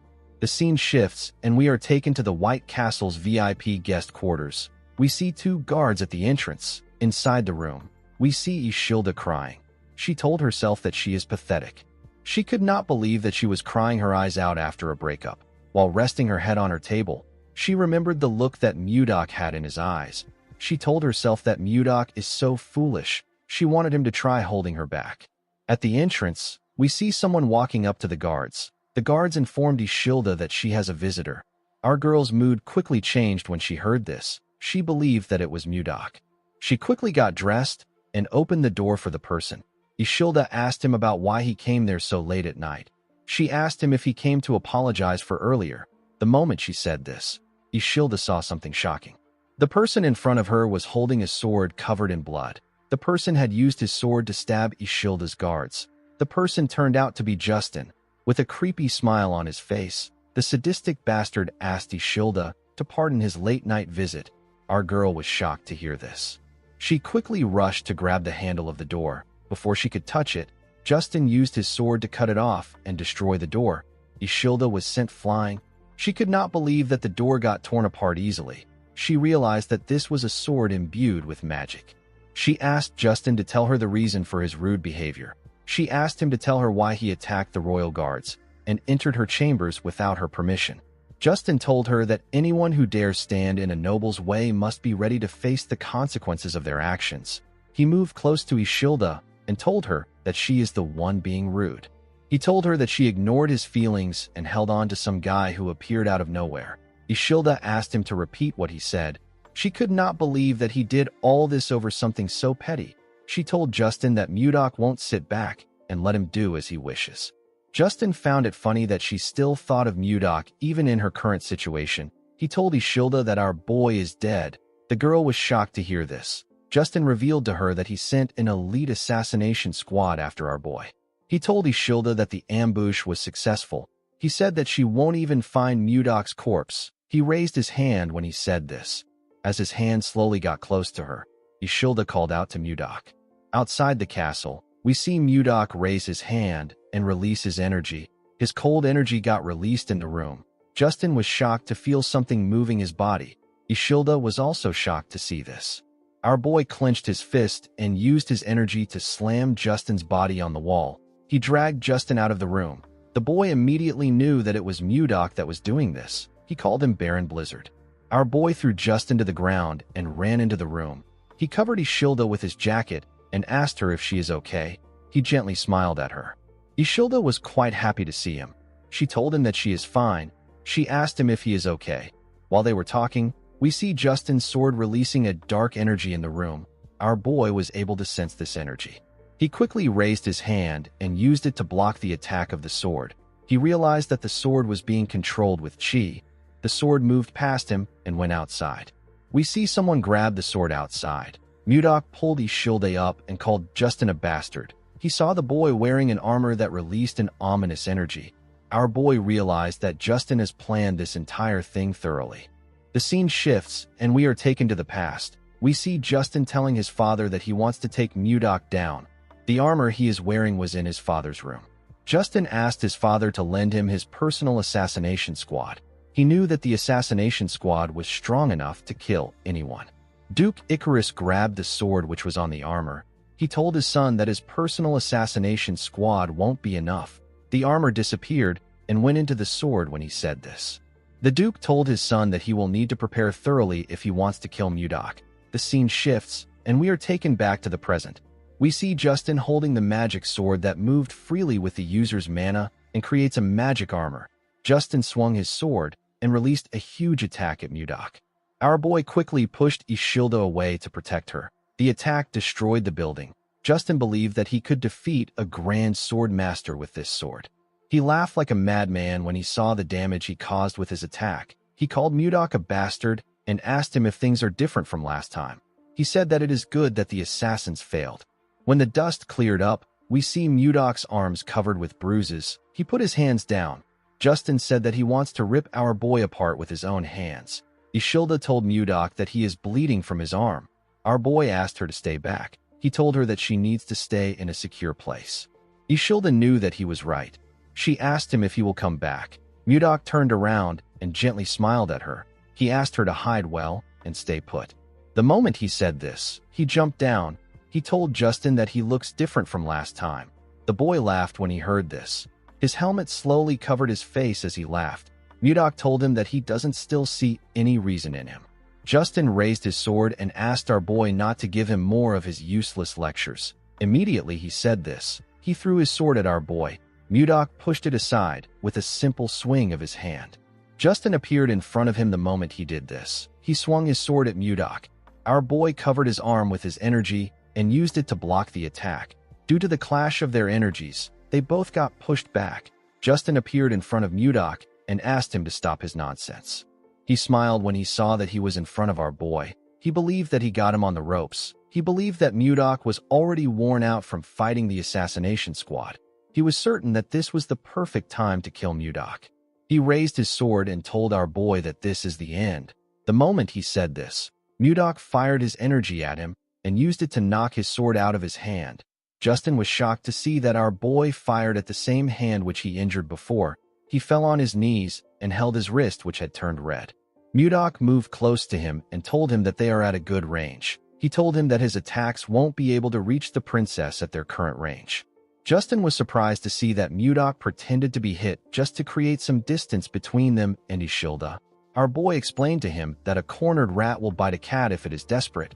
He told him that a rat bastard like him could harm Ishilda. Justin grit his teeth out of anger when he heard this. He stood up and quickly put the armor together. He told Mudok that he has underestimated him. Immediately he said this. Mudok placed his hand on his breastplate. He told Justin that he was actually just being cautious. He told the boy that he does not want to lose Ishilda again. The moment he said this, Mudok released his attack on Justin. His attack froze the entire cold forest. It touched everything around them. Justin fell on his knees. His armor began to fall apart. Justin did not understand what was happening. While shivering, the boy realized that something was wrong with his mana. He could not gather his mana. Mudok advised him not to waste his time trying to gather mana. He revealed to him that he destroyed his Dantian, which is also known as Energy Core. With a cold gaze in his eyes, he revealed to Justin that he will no longer be able to gather and use mana for the rest of his life. Justin was horrified when he heard this. He clenched his fist. He wanted to punch Mudok. Our boy gave him a hard slap on his face. Justin fell to the ground. Mudok asked him to live the rest of his life atoning for his mistakes. He told him that he has finally become one of the weak, even though he tormented other weak people. While he was talking, Mudok noticed that the sun was rising. He used his hand to cover his face. He seemed to be happy to see the sunrise. He said that he has wasted too much time. Mudok locked Justin and his men in prison. The boy was still traumatized by the fact that he couldn't use his mana. Since he had taken care of Justin, Mudok planned to have a date with Ishilda. Unfortunately, our boy's mood got ruined by what he saw. He saw Ishilda holding someone's hand outside. She was holding Jerome's hand. The girl smiled as she spoke to the mage. Mudok could not comprehend what was happening. 15 minutes earlier, we see Mudok asking his men to look around. He said that something will be around there. He asked them to find it. He announced that the person who finds it will get a big reward. Jerome asked his master if he lost his pendant when he was ambushed by an assassin. Mudok told him that he is correct. Jerome revealed to him that he looked into the assassins. He said that they are actually quite skilled. He asked Mudok about how he was able to come out unharmed after he was attacked by them. Our boy could not believe that Jerome called the weak losers skilled. He said that the assassins only knew how to move silently. They were just a bunch of weaklings to Mudok. Our boy said that he wouldn't have even noticed them if he was in a good shape. Jerome told him that he is amazing. While he was talking, someone walked up to them. The person told Mudok that he lost the pendant because of her. Jerome used his hood to cover his head when he heard the person's voice. Our boy turned around when he heard her voice. The person turned out to be Ishilda. The princess had a maid with her. Jerome seemed to be quite nervous to see the princess. With tears in her eyes, Ishilda told Mudok that he could have found the pendant if he searched for it when he lost it. Mudok told the princess that this is not true. He pointed to Jerome and told him that they should blame Justin for this. Ishilda was surprised to see Jerome. She moved close to him and grabbed his hand. She asked him if he is Count Jerome Karyuin. Ishilda did not know why the count was there. She told him that she heard he was missing. Jerome simply smiled nervously when he heard this. Mudok was annoyed to see Ishilda holding Jerome's hand. The mage quickly let go of Ishilda. He told her that this kind of enthusiastic welcome is a bit troubling for him. The moment he said this, Mudok placed his hand on his shoulder. The mage became scared. With a creepy smile on his face, our boy told Jerome that he seems pretty close to the princess. Jerome told him that this is not true. Mudok said that they look quite close. Ishilda's maid told her that she needs to clear up this misunderstanding. Ishilda did not really know why anyone would misunderstand her. While Mudok was choking the count, Ishilda revealed to him that Jerome was the person she respected most. She said that the count is an amazing person. According to the princess, Jerome is a true noble who cares for the people. She said that she felt bad that he got exiled to a barren place. She was quite sad when she found out that he went missing. Mudok asked him about why he never spoke about this. Jerome told him that no one goes around bragging about their own good deeds. Mudok asked the princess about why she spoke about Jerome in the past tense. The princess said that things are different now that she knows him. She blushed when she said this. Our boy also blushed. Before he could say anything, Ishilda turned around and ran. She said that she will help him look for the pendant on this side. Her maid quickly ran after her. After separating herself from Mudok, Ishilda stopped to catch her breath. While breathing heavily, Ishilda looked down. She saw the pendant buried in the snow. She quickly bent down to pick it up. Her maid caught up to her when she went down. Ishilda called out to the maid, whose name is Rinchia. She said that this is the pendant that Mudok is looking for. The maid did not expect her to find it. She said that she will tell Mudok immediately. While looking at the pendant, the princess remembered the look on our boy's face when he mentioned Wan. She was certain that this pendant had something to do with Wan. Rinchia called out to the princess. She told her that she has the same expression as Mudok. Ishilda was quite angry when she remembered how Mudok reacted. She asked her maid if she really looked like him. The woman nodded her head at her.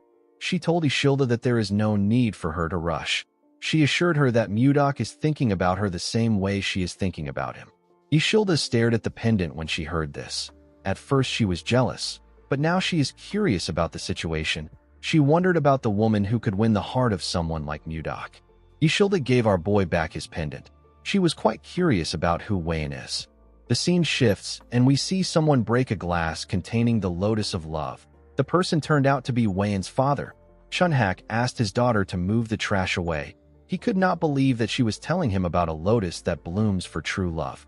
He told Wayne that she is spouting nonsense. He reminded her that she already has a fiancé. He advised her to stop getting distracted by such stupid things. He asked Wayne to get ready for the marriage he arranged. Wayne stood up and told her father that he needs to open his eyes. She said that lovers who make the twin lotus flower bloom are blessed by everyone as soulmates. The girl was sad that her father only spoke about a political marriage even after witnessing such a miracle.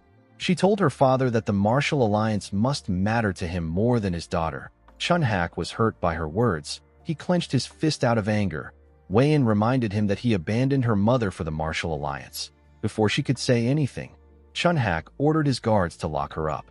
He ordered them not to allow her go to the ice palace until the wedding is over. He asked them to keep her under strict surveillance. With tears in her eyes, Wayne called out to her father. She begged him to not do this. The girl told herself that she should have never returned there. In the next scene, we see Ishilda open her eyes. She wondered why she had such a weird dream. The scene shifts and we see Ishilda and her maid looking at a hot spring. Ishilda was still thinking about the woman she saw in her dreams. She wondered about who she was. While she was thinking, Mudok walked up to her. He asked her if something is wrong. The girl turned around and told him that she is fine. With a sad look on her face, she told Mudok that there is nothing to worry about. Our boy noticed that she was sad. He turned around and asked the princess to join him on a trip to clear her mind. Ishilda did not expect to hear about a trip. When they went outside, they saw a screaming wyvern slowly coming close to them. Rinchio went down and put her hands on her head. She was quite terrified. Ishilda was actually fascinated. She did not expect to see ice wyverns. She was quite excited. She said that she has never seen ice wyverns that were tamed. Mudok explained to her that the wyverns have been trained since they were little. He assured her that the wyverns are very friendly. He asked her not to fear them. The moment he said this, he saw some people walking towards them. It was Jerome and Jake. Jerome was carrying a suitcase. He told his master that departure preparations are complete. Mudok asked him if he also prepared something. Jerome said that he did. Immediately he said this. Something jumped out and landed on the ground. Renchia screamed when she saw the thing.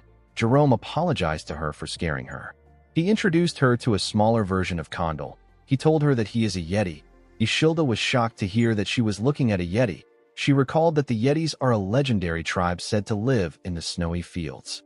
The princess quickly picked the Yeti up. She said that she never imagined Yetis to be a small and cute race. With a nervous look on his face, Jerome told the princess that he is glad she likes him. Our boy gave him a thumbs up. Before seeing Ishilda, Mudok told Jerome that the princess will be startled if she sees Condal. He asked the mage to shrink him with magic. Jerome told his master that magic isn't almighty. He said that he will still do it. Ishilda placed Condal on her head and pressed his fluffy fur. She smiled brightly as she touched the Yeti. Mudok was happy to see her smiling. He told the princess that they need to go now. He called out to a wyvern called Lilith. The wyvern bowed her head to him. Mudok got on her and stretched his hand out to Ishilda. He asked her to take his hand. Ishilda blushed when she heard this. She raised her hand and grabbed Mudok's hand. Our boy helped her sit on the wyvern. After the princess sat down comfortably, Mudok tapped Lilith's rope. The wyvern began to flap its wings when this happened. Everyone and their wyverns went into the air. Jerome and Jake flew behind our boy and Ishilda. The princess was quite scared to be in the sky. She closed her eyes and held on to the saddle. This was her first time coming up in the sky. She told herself that she will be okay since she is with Mudok. With a smile on his face, our boy asked the princess if she will like to look ahead. Ishilda carefully opened her eyes. She was shocked to see what was in front of her. It was a beautiful sunset. Ishilda could not believe her eyes. Mudok asked her if she is feeling a bit better now. Ishilda did not expect to hear this. She smiled when she realized that our boy has been worried about her all along. She told Mudok that she feels better thanks to him. Our boy smiled when he heard this. He asked the princess to hold on tight. Ishilda did not know why he said this. Mudok made his wyvern speed up and pierce through the clouds. The scene shifts, and we see the group arrive at their destination. Luia welcomed them. She told Mudok that he should have at least sent word to her in advance. Our boy reminded her that they are far away from each other. He asked her about how they were going to contact her. He told the girl that she can report the trade matters to Jerome. Mudok told the mage that he is counting on him. Jerome was shocked to hear this. He told his master that he is basically doing everything. He asked Mudok about what he will do. Our boy said that he will be dining with Ishilda at a nearby restaurant. He asked the mage to finish everything before he returns. Luia told him that she understands. Jerome asked our boy if he doesn't get to have a say in this case. In the next scene, we see Ishilda looking at the beautiful town from a balcony in the restaurant. Mudok told her that he prepared the place for her. He asked her if she likes it. Ishilda said that she loves it. While looking around, Ishilda realized that she has seen the flower inside Mudok's pendant before. She quickly recalled that this was the lotus she saw in her dreams. While she was lost in thought, Mudok called out to her. He asked her if she is all right. The princess apologized to him. She said that she was just thinking about the strange dream she had last night. Mudok asked her about what happened in the dream. Ishilda revealed to him that there were people wearing strange clothes and living in houses that she has never seen before. In her dream, she was a woman in her early 20s, a woman with pale skin, brown hair and black eyes. Ishilda said that she always had a sad expression on her face because her father wanted to force her into a political marriage even though she already had someone that she loved. The princess laughed and said that it was such a strange dream Mudok grabbed his pendant and laughed with her. Ishilda revealed to him that she desperately called out to someone in her dream. She called out to someone known as Gaga. Our boy was shocked to hear this. There was only one person that called him Gaga in his entire life. This person is Wan. Ishilda noticed the look on Mudok's face. She asked him if he is all right. Our boy tightened his grip on his pendant. He said that he was simply lost in thought. He let go of the pendant and asked the princess to eat before the food gets cold. Ishilda told our boy that she wants to make a request. She explained to him that she feels like there is a distance between them every time he calls her princess. With a smile on her face, the girl asked him to call her Ishilda if it is okay with him. While looking at her, Mudok remembered Wan. He smiled when he remembered his lover. He told Ishilda that he can do this. Later in the evening, we see Mudok and Ishilda finish their food. While our boy was cleaning his mouth, Jerome called out to him. He asked him if he enjoyed his meal. He revealed to him that he has finished the work with the 1010 firm. Ishilda was surprised to hear the name of the firm. She asked Jerome if there is a place in the Drake Kingdom called 1010. Mudok realized that he messed up. He revealed to her that 1010 is not in the Drake Kingdom. It is actually in the Gaia Kingdom. Ishilda was shocked to hear this. The Gaia Kingdom is a powerful nation in the northwest of the continent. It is ruled by queens. It is also known as the country for women. The Knight Order of the kingdom is composed entirely of women. They are known to rival the Wyvern Knights of the Zeba Empire in strength. Ishilda knew that she was far from the White Castle, but she did not think that she would be in the Gaia Kingdom. She hoped that her arrival won't cause any diplomatic issues. While she was thinking, Jerome cleared his throat to remind her that he is still there. Ishilda apologized to him. She asked him to continue. The mage told her that it is fine. He revealed to his master that the ice ogre leather they are currently supplying the kingdom is quite popular. He said that Luia made a suggestion today. She asked if the Carillon firm could build a factory here to make and sell leather goods directly. Mudok asked him if there is a need to sell products too if the leather is already selling. Jerome explained to him that the queen and most titled nobles in this kingdom are women. If they are able to make clothes and bags that the royals and the nobles like, it will become a trend. This will allow them to earn a lot more money than before. Jerome revealed to Mudok that Luia knows a famous craftsman from Carillon. The girl said that they can start immediately if they get Mudok's approval. Our boy was happy to hear this. He realized that he made the right decision by making Luia in charge of the firm. He told Jerome that he will provide all the leather they need. He asked him to start production. The man bowed his head and accepted the order. He revealed to Mudok that their leather is so popular that it sells out the same day it arrives. The moment he said this, he and Mudok heard a loud sound. Jerome raised his head and our boy turned around. They saw a building burning far away from them. Jerome was shocked to see the building burning. He revealed to our boy that their firm is in that area. He said that the fire can ride the wind and spread to their building. Our boy said that he will check it out. He asked Jerome to stay with Ishilda. Jerome asked his master if he is going alone. He told him that it is too dangerous. Ishilda told our boy that she will follow him. Mudok told her that it will only take a moment. He assured her that he will be back soon. Immediately he said this, he jumped down from the balcony.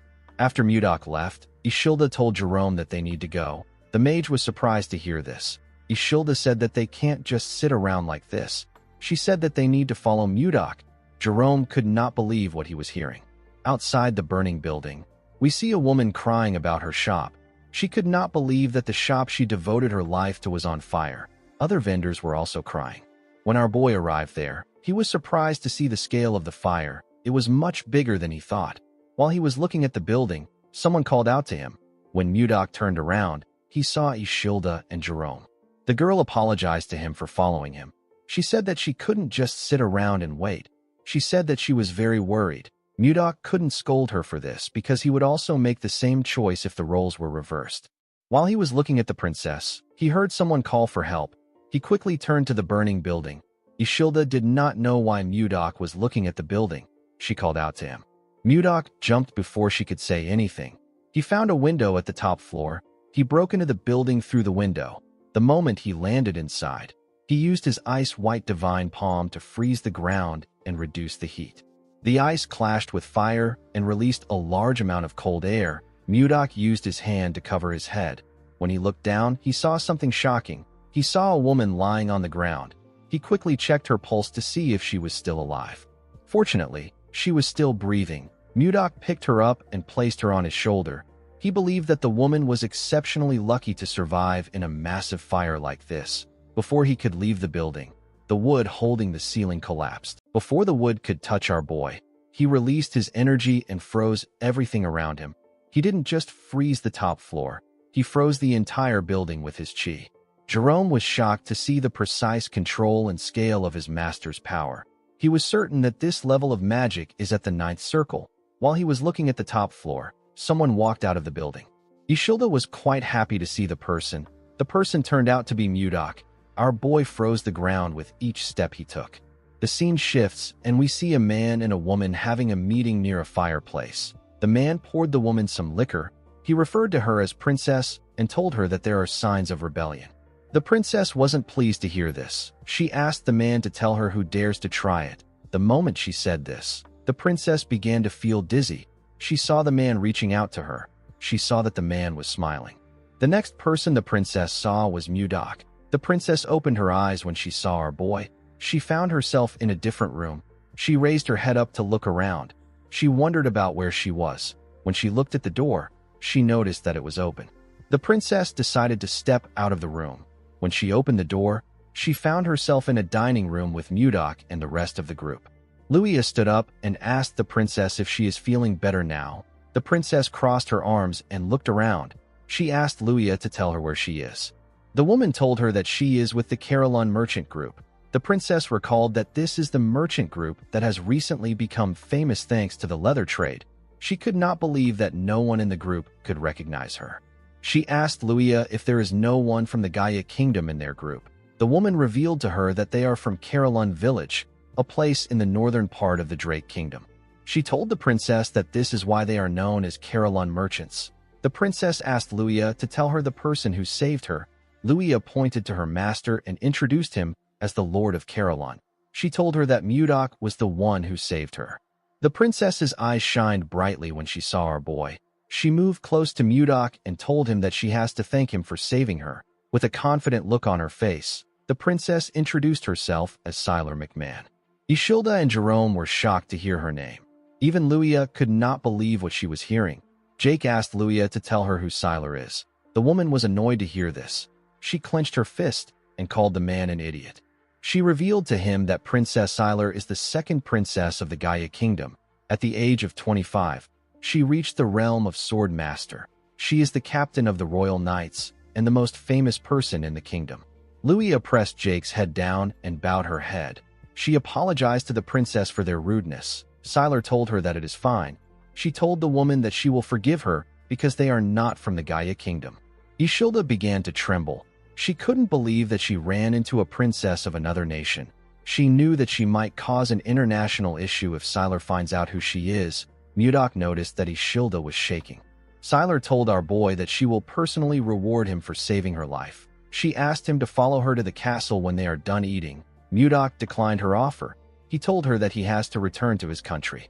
Siler was shocked to hear this. Luia became scared when she heard her master's response. She knew that it was extremely rude to reject a reward from the royal family in this kingdom. She decided to change the topic. She moved close to the princess and told her that her lord is quite nervous in front of her. She asked the princess to tell her how she ended up in the burning building. Siler realized that she was left there by Baron Dayton. She couldn't believe that the Baron betrayed her and tried to assassinate her even after she took great care of him. Siler told Luia that it is nothing serious. She said that a pathetic man with no confidence tried to assassinate her with poison. Luia was shocked to hear what she said. The princess revealed to her that the assassins set the building on fire to make sure that no evidence is left behind. She turned to Mudok and told him that she must repay him for saving her life. She asked him to tell her what he wants. Before Mudok could say anything, Siler's stomach growled loudly. The princess was quite embarrassed to see this. Our boy told her that what she wants is the food in front of her. Siler was annoyed to hear this. She called him an insolent bastard. She asked Mudok if he is mocking her. Our boy explained to her that she must be hungry since she hasn't eaten since yesterday. He asked her to sit down and eat. The princess ate the steak in front of her in anger. She was annoyed that our boy rejected her offer. She told herself that she would have sent him to prison if he wasn't her benefactor. While eating, she saw a sword in the room. She asked the group about who owns the sword. Mudok revealed to her that he is the owner. Sylar wondered if our boy is a noble who used to be a knight. As the captain of the Royal Knights, the woman was curious about Mudok's swordsmanship skills. She referred to our boy as Baron and asked him to spar with her after the meal. Everyone was shocked to hear this. Mudok declined her request. He told her that he does not spar with those weaker than him. Sylar was annoyed to hear this. She couldn't believe that Mudok was saying this to her face. She released her energy and held her cutleries tightly. She wondered why Mudok was acting like he doesn't know that she is a sword master. In the past, there were times when male knights from other countries refused to duel with her simply because she was a woman. Sylar found it easy to get those knights to accept her duel. She laughed and asked Mudok if he is afraid of losing.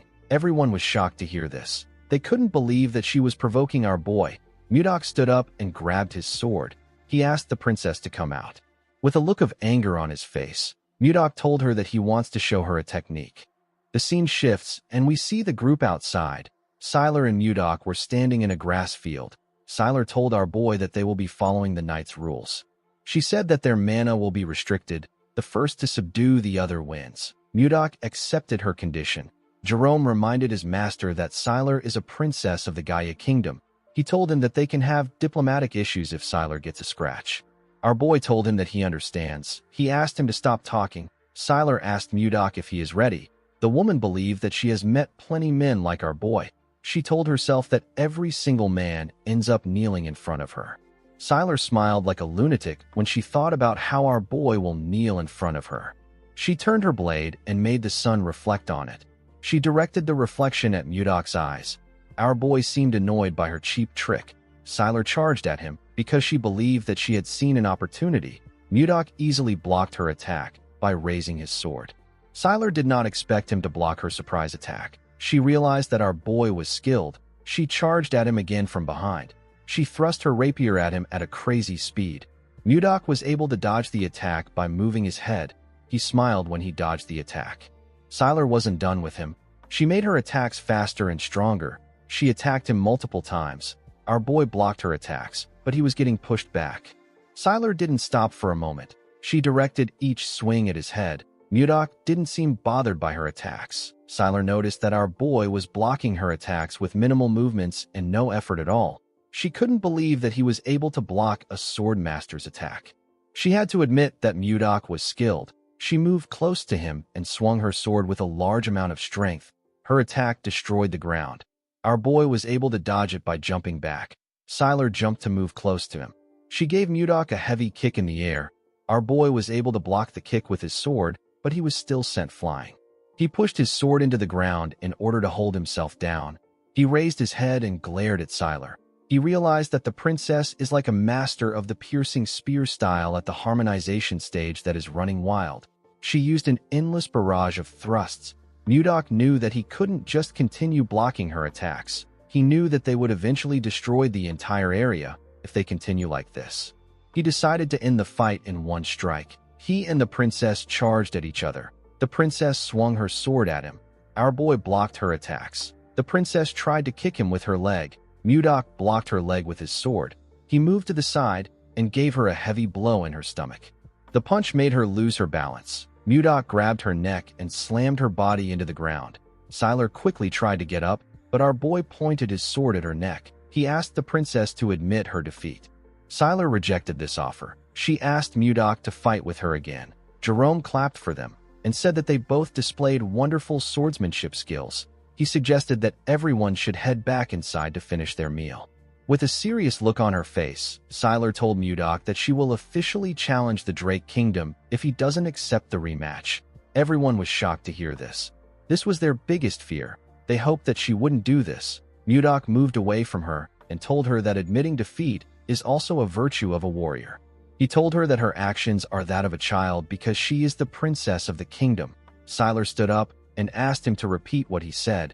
She grit her teeth out of anger. She covered her hand with her energy and charged at our boy out of anger. She asked him to tell her what he knows about her for him to speak like that. Before she could reach him, Mudok pointed his sword at her face. The princess quickly stopped moving. She fell to her knees. She realized that she lost. She couldn't even see our boy raise his sword. Mudok asked the princess if this is how they treat their saviors in this country. He asked her if her tiny brain didn't help her realize that he was holding back because she is the princess. He advised her to carefully think about who is wrong in this situation. The princess wondered why she couldn't win. She remembered showing her mother her medal for winning first place in the swordsmanship tournament again when she was younger. The queen told her daughter that she is amazing. She told Sylar that she will be able to protect her and her sister if she becomes stronger. The queen asked her daughter to become the Sword of Gaia. Sylar followed her mother's words. She lived as the Sword of Gaia. She spent her whole life trying to become someone who protects the kingdom, someone who no one can ignore. Sylar wondered about who Mudok was. While our boy was looking at the princess, Ishilda moved close to him and called out to him. Mudok advised the princess to choose her opponents wisely next time. He turned to Ishilda and put his hand around her waist. He smiled at her. He told her that they are returning to Carolyn tomorrow. He said that they need to finish sightseeing. Ishilda nervously walked away with Mudok. Our boy tapped Jerome on the shoulder and asked him to tell Jake to buy a few swords for him. The mage told his master that the swords will be ready before he returns. After Mudok left, the princess called out to Jerome and Luia. The two of them became nervous. The princess moved close to them and asked them if Ishilda is Mudok's wife. Jerome told her that she isn't. He told her that Ishilda is a noblewoman from a respected family. Sylar seemed to be relieved to hear that they weren't married yet. She turned to Luia and asked her to fetch a carriage. She said that she is returning to the palace. Luia accepted her order. Since she became a sword master, this was her first time meeting someone stronger than her. Sylar wondered if things would have been different if she had someone like Mudok by her side. After returning to the palace, Sylar sent her closest aides out to find Baron Dayton. He was found dead in his basement. There was a letter in the Baron's hand.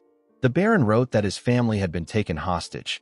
The letter was already torn, so this was the only thing Sylar could find out. The torn part probably had the name of the mastermind on it. The killer tore the letter after taking out the Baron. Sylar continued searching for the person who attempted to kill her. She couldn't find any clear evidence or information. There was only one person that Sylar strongly suspected. At the castle, we see a maid announce to someone that Sylar has arrived. The person asked the maid to let Sylar in.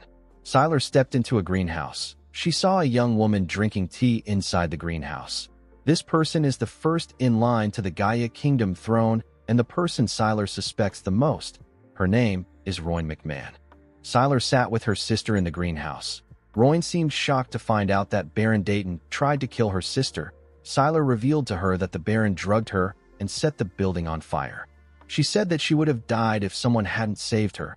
Royn stood up and asked if someone is at the door. She asked someone to bring the Baron to her. Sylar asked her sister not to bother herself. She revealed to her that the Baron was already dead by the time she found him. She told her that the person who tried to kill her must have silenced the Baron. Royn hugged Sylar and referred to her as her beloved sister.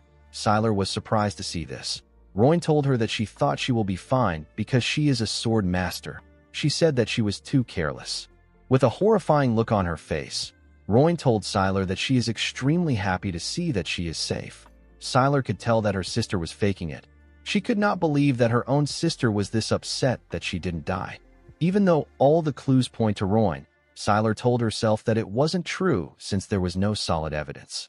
She wanted them to go back to the way they were before. The princess wondered about what Mudok would have done at a time like this. The moment she thought of this, she grabbed her sister's shoulders. With a smile on her face, she asked Royn if she is going to be part of the royal delegation of King Tumalova's birthday. Royn said that she is. Sylar asked her sister if she can go in her place. Royn found this odd. She knew that her sister never attends events like this. She quickly got an idea. She asked her sister if the man that saved her is from the Drake Kingdom. Sylar blushed when she heard this. Royn asked her sister if she wants to see him again. Sylar stood up and told her sister that it is nothing like that. Royn smiled when she saw how her sister reacted. 3 days have passed since Mudok returned from Tens 10. After Justin's attack, assets like the Wyverns and the Glacial Flower were deemed at risk of being discovered by the enemy. Due to this, official exchanges and public activities were moved to the previous castle they used before they found the White Castle. While looking at his clothes, Mudok realized that today is the day that Ishilda is leaving. While thinking, Mudok remembered Jerome telling him that they need to strengthen their forces in case Sylar attacks them. Our boy stepped out of his office. He was relieved to see that everywhere was quiet today. The moment he closed his door, we see Jerome appear out of nowhere. Condal was on his head. The mage moved close to his master and told him that Sylar will be attacking them soon. He told Mudok that they must execute their military reinforcement strategy immediately. The moment he said this, someone said that she is also a little worried. The person turned out to be Ishilda. The princess told Mudok that Sylar is a princess of the Gaia Kingdom. She said that she is worried that this issue could escalate into a diplomatic issue. Mudok understood everyone's concern, but he was not really worried. In the Central Plains, especially during his time with the Murim Alliance, our boy often saw the proud gaze of a true martial artist. He knew that someone like Sylar won't carelessly reveal this matter to anyone else. Mudok asked Ishilda not to worry too much. He explained to her that he was the one who was right. He assured her that Sylar understood his intentions. He put his hand into his clothes and took out a box. He asked Ishilda to contact him if anything happens to her. He opened the box and showed her what was in it. The princess was shocked to see what was inside. Mudok revealed to her that she is looking at a communication stone that is made from a mana stone. He explained to her that it allows a person to communicate over long distances without a mage. He told her that it can even work from the capital of the kingdom. Ishilda was surprised to hear this. Mudok asked her to contact him anytime. At the entrance of the White Castle, we see Ishilda and Mudok talking. The maid who was standing next to the carriage told the princess that it is time for them to depart. Mudok moved close to the princess and gently whispered that communication stones are not known in the world yet. He advised her to only use it when she is alone to avoid exposure. He told her that Jake will follow them from the sky to watch over them, and Justin. Ishilda smiled when she heard this. She could feel what Mudok felt for her from his actions and words. She moved close to her carriage and turned around. With a smile on her face, Ishilda thanked Mudok. Our boy watched the carriage as it rode off. He realized that his current status is too low. There was a vast difference between him and the princess. It was like heaven and earth. To become a man worthy of her, Mudok needed to raise his status. Our boy said that it is time for him to visit a certain place. Jerome followed his lord to the place he wanted to visit. He was shocked to see what was inside this place. He saw different unconscious bodies on the ground. He asked his master about what happened there. He asked him to tell him who these people are. Mudok revealed to him that they are the ones who tried to kill him. Jerome asked him if they are the assassins that Justin brought. Our boy told him that he is correct. Mudok and Jerome walked past the assassins lying on the ground. The mage asked his master if Justin knows about them. Our boy told him that Justin probably thinks they are dead. Mudok seemed dissatisfied when he looked at the assassins. He locked them up without food to test how long they would last. He could not believe that they were already in this state after only 10 days. Compared to the assassins in the Central Plains, these people lack skills and survival abilities. While thinking, our boy saw something. He saw 2 assassins who he considered decent. He ordered Jerome to bring food for them with Shuard. The mage accepted his order. Mudok let out a sigh when he realized that it is going to take a while to make these guys useful. In the next scene, we see the assassins shoving food down their throats. Shuard advised them to slow down. Jerome decided to question his lord. He asked him about why he kept these people alive. Our boy revealed to him that he plans on raising them as his own assassination squad. The mage was surprised to hear this. He asked his master to tell him why he would need an assassination squad. The moment he said this, Jerome became worried.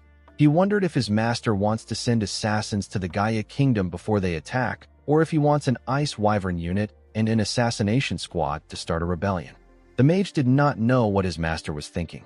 Jerome informed his master that having an Ice Wyvern unit and an assassination unit might be too much. He told Mudok that they were able to get through the inspection thanks to the princess's visit. He said that they might be accused of treason when the next inspection takes place. Mudok wasn't listening to a single thing that Jerome said. He was actually thinking of Ishilda. Before leaving, the princess informed him that her father's birthday will take place soon. She asked him if he is also going to come to the capital.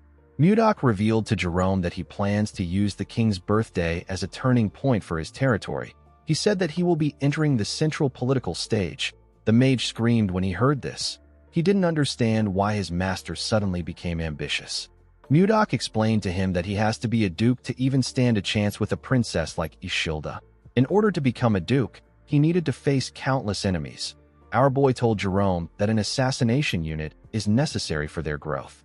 He called out to Schuart and asked him if the entire Blizzard Order has assembled. The captain of the Blizzard Order told him that they have. He said that the men have gathered at the entrance just like he instructed. Our boy called out to the assassins and asked them to listen. He revealed to them that they have only two choices. The first choice is to become his subordinate, and the second choice is to die at his hand. Mudok informed them that they can't actually become his subordinates because their skills are pathetic. The assassins did not expect to hear this. Our boy revealed to them that he has prepared a training program to whip them into shape. He asked them to choose one of the weapons placed behind them. He ordered them to go outside and kill any knight they see. 3 weeks later, we are taken to the snowy forest. We see 3 knights backing each other. They held their swords and shields up. They seemed to be preparing to block someone's attack. While the knights were looking around, someone charged at them with a dagger. One of the knights blocked the man's attack with his shield. The other 2 knights grabbed his clothes and slammed him on the ground. The knight that blocked the attack raised his sword. The man screamed when he saw this. The knight took a badge off the man. Immediately he did this. The other 2 let the man go. The knight was very happy to see the token. He said that he killed the man. His comrades were also quite happy to see the token. One of them said that he won't have to skip dinner today. The knights asked the man to sit somewhere. The man forcefully stood up. Mudok watched everything from the top of a tree. He held a cane in his hand. It has been 3 weeks since the joint training between the Blizzard Order and the assassins began. The rules of the training are simple. Each participant receives a single badge. If it is stolen or damaged, the owner is considered dead. If one side loses all their badges, that side has lost the match. Although this training sounds simple, nothing spurs growth like competition. Since both sides needed to get some training, this was the best exercise for them. While Mudok was looking around, he saw a bright red light shining in the forest. Our boy said that something has started again. All the assassins were marked by Jerome's tracking spell. If they leave the designated area, an alarm will go off. The assassin who ran out of the designated area was a young man with red and white hair. The man looked behind him to see if anyone had caught up to him. Before he could get far, someone called out to him and told him that this is his 10th time. The man was surprised to hear the person's voice. The man whose name is Miller quickly looked up to see Mudok on a tree. Our boy informed him that this is the 10th time he has deserted. He reminded him that he said that he will kill him if he catches him running one more time. Miller went down and took out a dagger. He said that he doesn't have time for games. Before he could do anything, he got hit in the neck. The man fell to the ground and lost consciousness. He was hit by another man. The man who hit him went on his knees and apologized to Mudok. He begged our boy to forgive Miller one more time with his great mercy. This man is Baker. He is the leader of the assassins. Mudok asked Baker to tell him why Miller is so desperate to escape. Baker revealed to him that Miller wants to avenge someone. Our boy asked him about what he means. Baker explained to him that Miller is different from the others who became assassins to make money.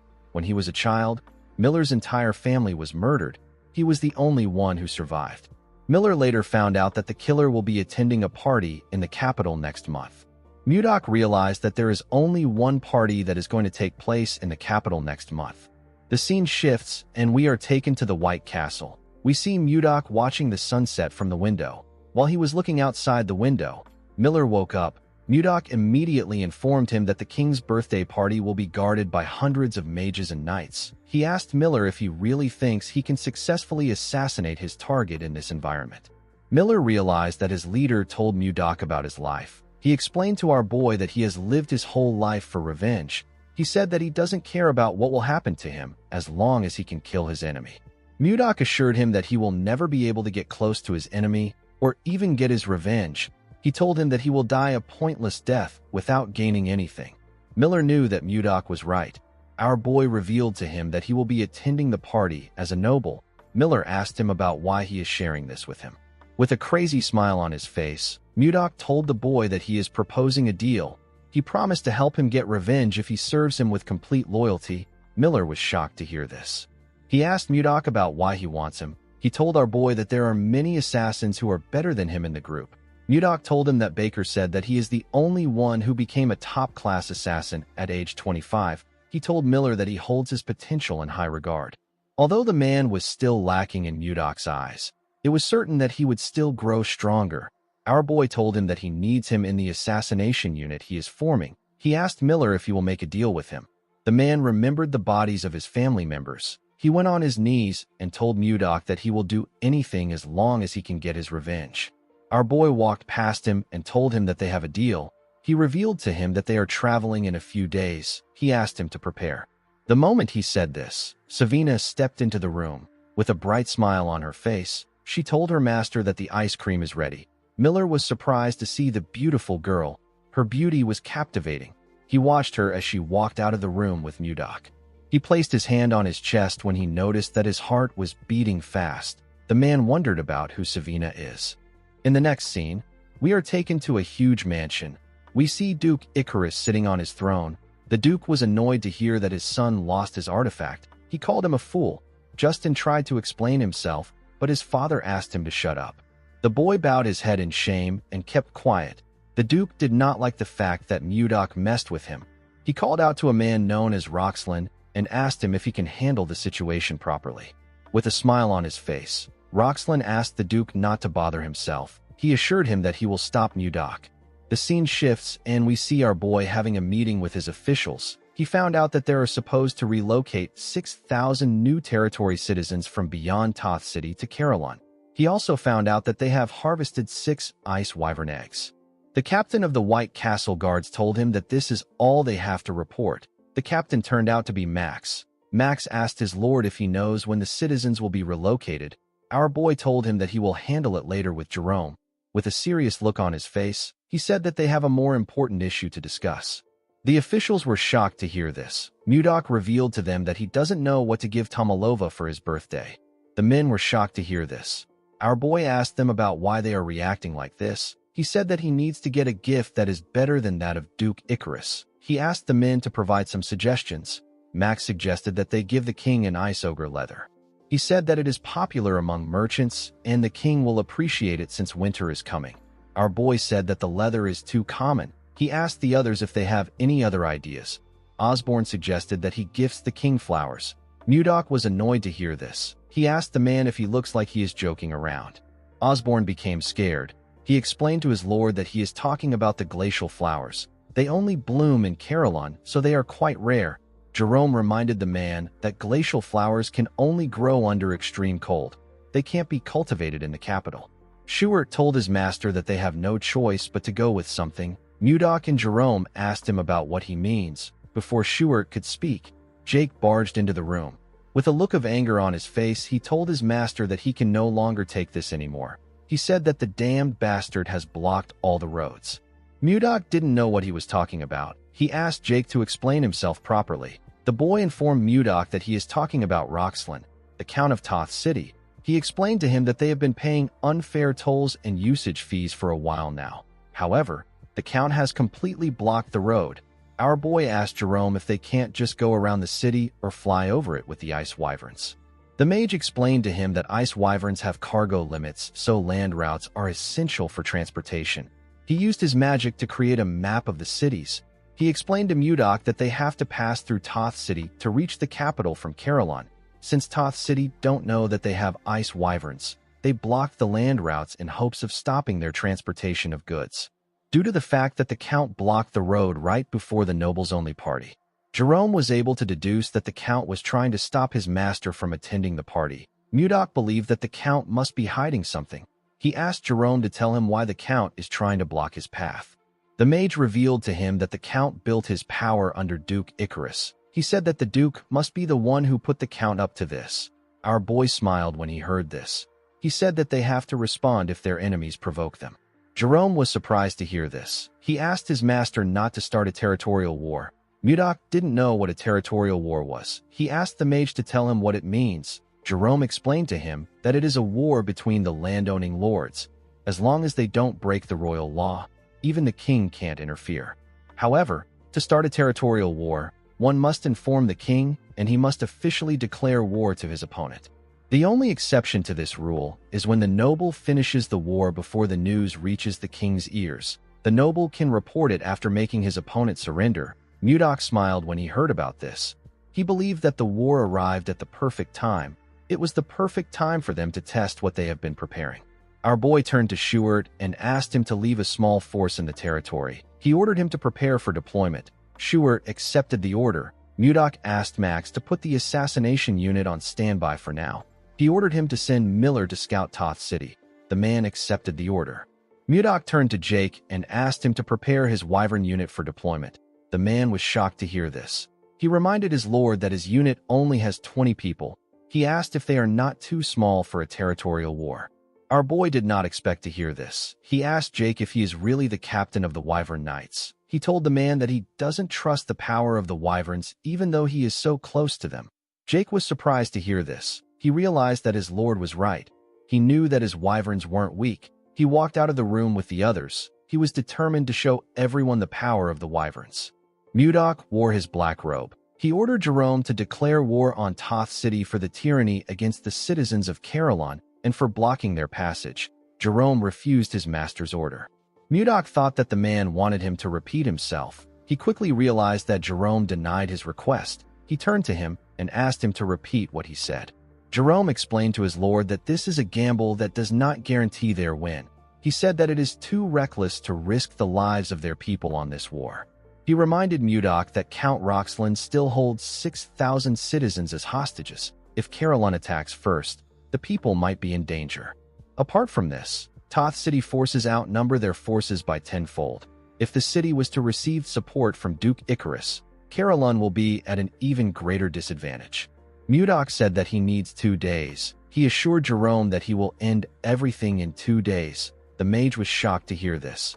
He told his master that this is impossible. Our boy walked past him and reminded him that he is a strategist. He asked Jerome not to show uncertainty in front of the troops. Jerome realized that things could actually go differently. He knew that our boy was someone that could defy his expectations and create a miracle. When Mudok got outside, he ordered his knights to prepare Lilith for him. He raised his hand and looked around. He saw his soldiers and wyvern knights awaiting his orders. With a smile on his face, Mudok announced that Carillon is declaring war. In the next scene, we are taken to Roxland's territory. We see people walking with their hands tied. A guard ordered the people to walk faster. One of the people who was tied up asked the guard to tell him the crime that they committed. The guard quickly pointed his spear at the man's throat. With a serious look on his face, he informed the man that Roxland ordered them to arrest anyone from Carillon. Roxland turns out to be a viscount, not a count. In the next scene, we are taken to Roxland's castle. We see a man standing next to the viscount. The man informed him that they have captured all the citizens of Carillon in their territory. Roxland asked the man if there is anything unusual to report. The man informed him that the merchants who used to do business in front of the castle gate have stopped coming. Roxland smiled when he heard this.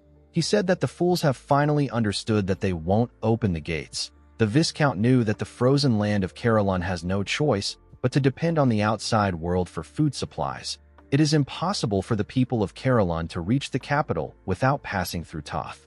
The Viscount believed that Carillon must be suffering from a serious food shortage at this time. If Mudok doesn't attend the noble gathering that all aristocrats must attend and doesn't show up at the king's party, he will be stripped of his lordship. Roxland plans to take Carillon once our boy is removed from power. He was certain that his plan was flawless. He smiled and said that it is a treason to defy Duke Icarus, a man whose power surpasses even that of the king. He told himself that he can become a marquis if he handles the situation well. While he was thinking, he noticed that a shadow covered his window. The Viscount and his assistant quickly turned to the window. They saw something huge coming towards them. The thing destroyed the window and barged into the room. The thing turned out to be Lilith. Roxland was shocked to see the wyvern. He didn't understand why a creature that lives beyond the Lazar Mountains was in his castle. Mudok stepped forward and asked Roxland if he is the Viscount. Roxland was shocked to see Mudok. He asked him to reveal his identity. Our boy introduced himself as the Lord of Carillon. The Viscount was shocked to hear this. He realized that he was looking at Baron Blizzard. Before the Viscount could say anything, Mudok fired something at him at a crazy speed. The thing hit the Viscount's ear and landed behind him. The thing turned out to be a piece of paper. The paper hit the ground with a large amount of force and made a hole in it. Mudok announced to Roxlin that he is declaring war on him. He told the man that he will be back in an hour. Some minutes later, some soldiers ran into the Viscount's office. They asked him if he is all right. They saw a large hole in the Viscount's window. They didn't know what caused it. Roxlin watched our boy fly away on his wyvern through his window. While in the air, Mudok took a careful look at the city. The soldiers were surprised to see a wyvern in their city. One of them asked about how the wyvern got there. Roxlin was annoyed to hear this. He turned to the man out of anger. He gave him a heavy slap. The man fell to the ground. He raised his head up in confusion. He didn't understand why the Viscount hit him. Roxlin hit the man in his chest. He hit him multiple times. The man screamed out in pain. Roxlin called the soldiers useless bastards. He told them that they are only good at collecting paychecks. The soldiers couldn't say anything. They all looked away from Roxlin. They couldn't stop him. They let him beat the man to a pulp. Roxlin asked the soldiers to tell him what they were doing while the enemy came into their territory. After taking his anger out on the man, Roxlin ordered his administrator to dress the prisoners as soldiers and equip them with weapons. The man asked him if he is saying that he should provide the prisoners with military gear. The Viscount told him that he is correct. With a smile on his face, he told the administrator that he wants to see the look in Mudok's eyes when he realizes that he killed his own people with his own hands. The man was shocked to hear this. Roxlin walked past him and picked up the paper on the ground. He tore it apart and said that he will frame Mudok. He couldn't believe that our boy declared a territorial war on him. He moved close to his broken window and looked down at the soldiers in front of his castle. He threw the shredded paper to the ground and announced that they will be declaring war on Carolon. He told his men that he will share his wealth with the one who achieves the greatest merit in this war. The soldiers began to cheer when they heard this. They were ready to tear the people of Carolon apart. While Roxlin was laughing like a maniac, we see a soldier staring heavily at him. The soldier turned out to be Miller. The man was dressed as a Toth knight. He asked his master if he heard what the Viscount said. Outside Toth City, we see Mudok in the air. He had a communication stone in his hand. He told Miller that he can hear him loud and clear. Immediately he said this. We see Jake and the Wyvern Knight unit standing behind him. They were ready to attack. In the next scene, we see the soldiers standing on the city walls. The prisoners stood outside the city walls. They were dressed like soldiers and equipped with weapons. The prisoners trembled in fear. They believed that they were going to die. The Viscount smiled when he looked down from the city walls. He wanted Mudok to fall into despair after killing his own people with his own hands. The scene shifts, and we see Mudok standing with his soldiers. They were all prepared for battle. Our boy smiled and ordered them to start the attack. Immediately they heard this. The soldiers charged at Toth City at full speed.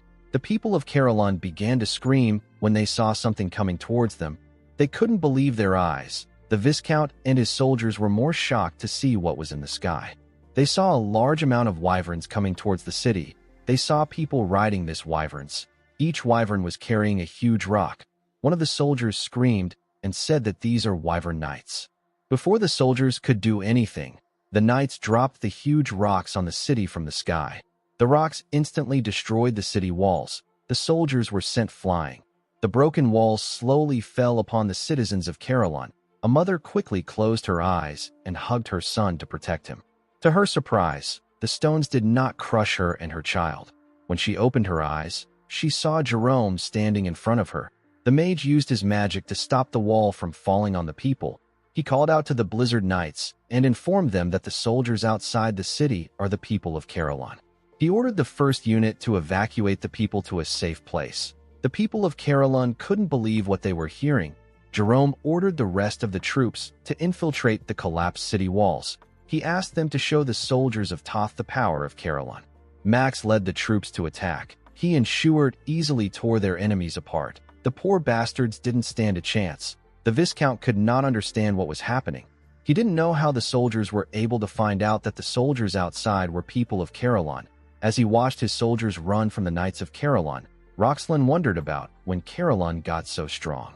He watched his soldiers run away in fear when they saw a wyvern land on the city walls. Mudok watched everything from the sky. He decided to join the fight. He jumped down from his wyvern and gently landed on the ground. The soldiers were surprised to see him. One of them asked about where our boy came from.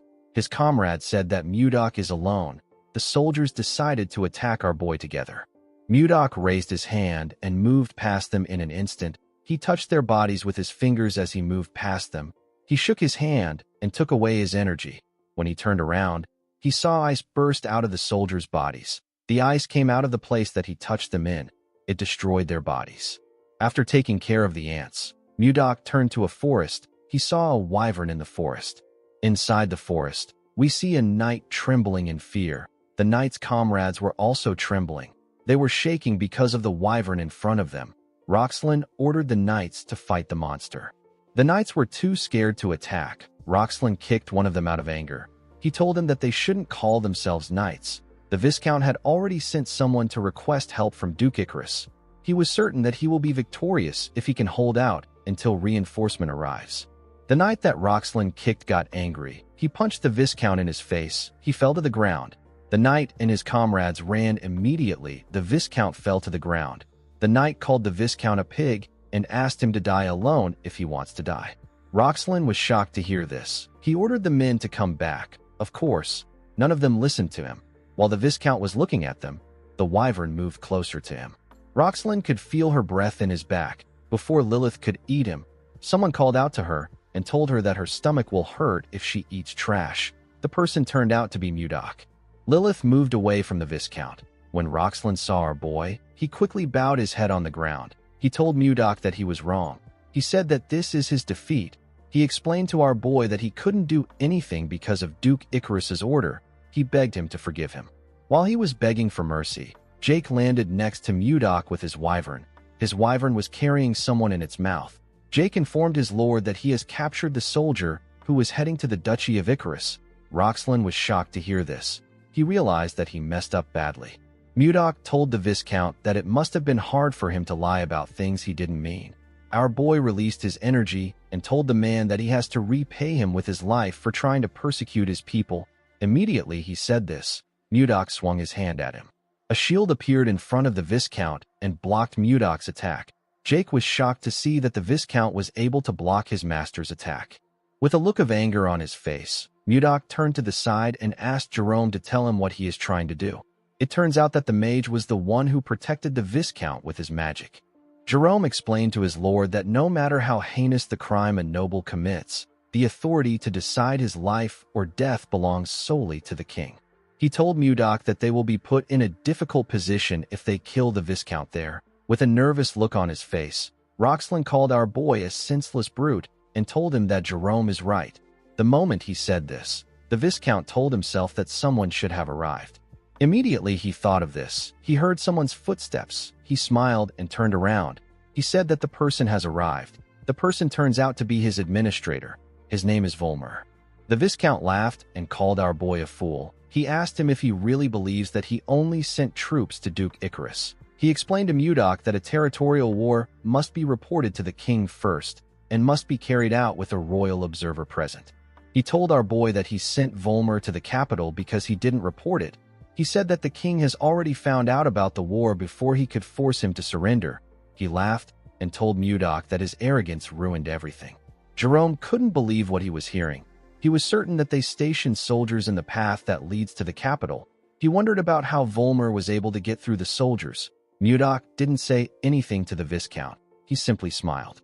Roxlin was annoyed to see this. He asked our boy if he has gone mad. Mudok asked Volmer to reveal his identity now. The man accepted his order and removed his fake face. Jerome and the Viscount were shocked to see this. The person under the mask turned out to be Miller.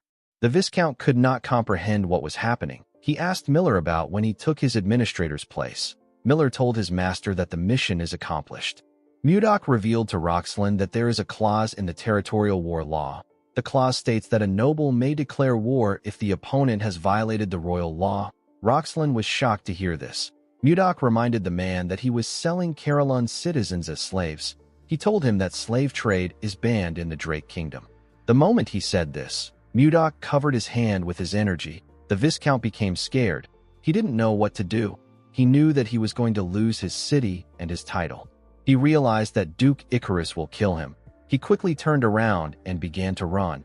He said that he doesn't want to die. Before he could get far, Mudok released his ice from his feet. He froze the Viscount's legs. He charged at him and asked him to clench his teeth. Immediately he said this. Mudok gave the man a bone-shattering punch in his face. The attack sent the Viscount flying. He slammed his back on a tree and spat out some blood. He destroyed the tree with his body. After taking care of the Viscount, Mudok turned around and announced to his men that the territorial war is over. The men smiled when they heard this.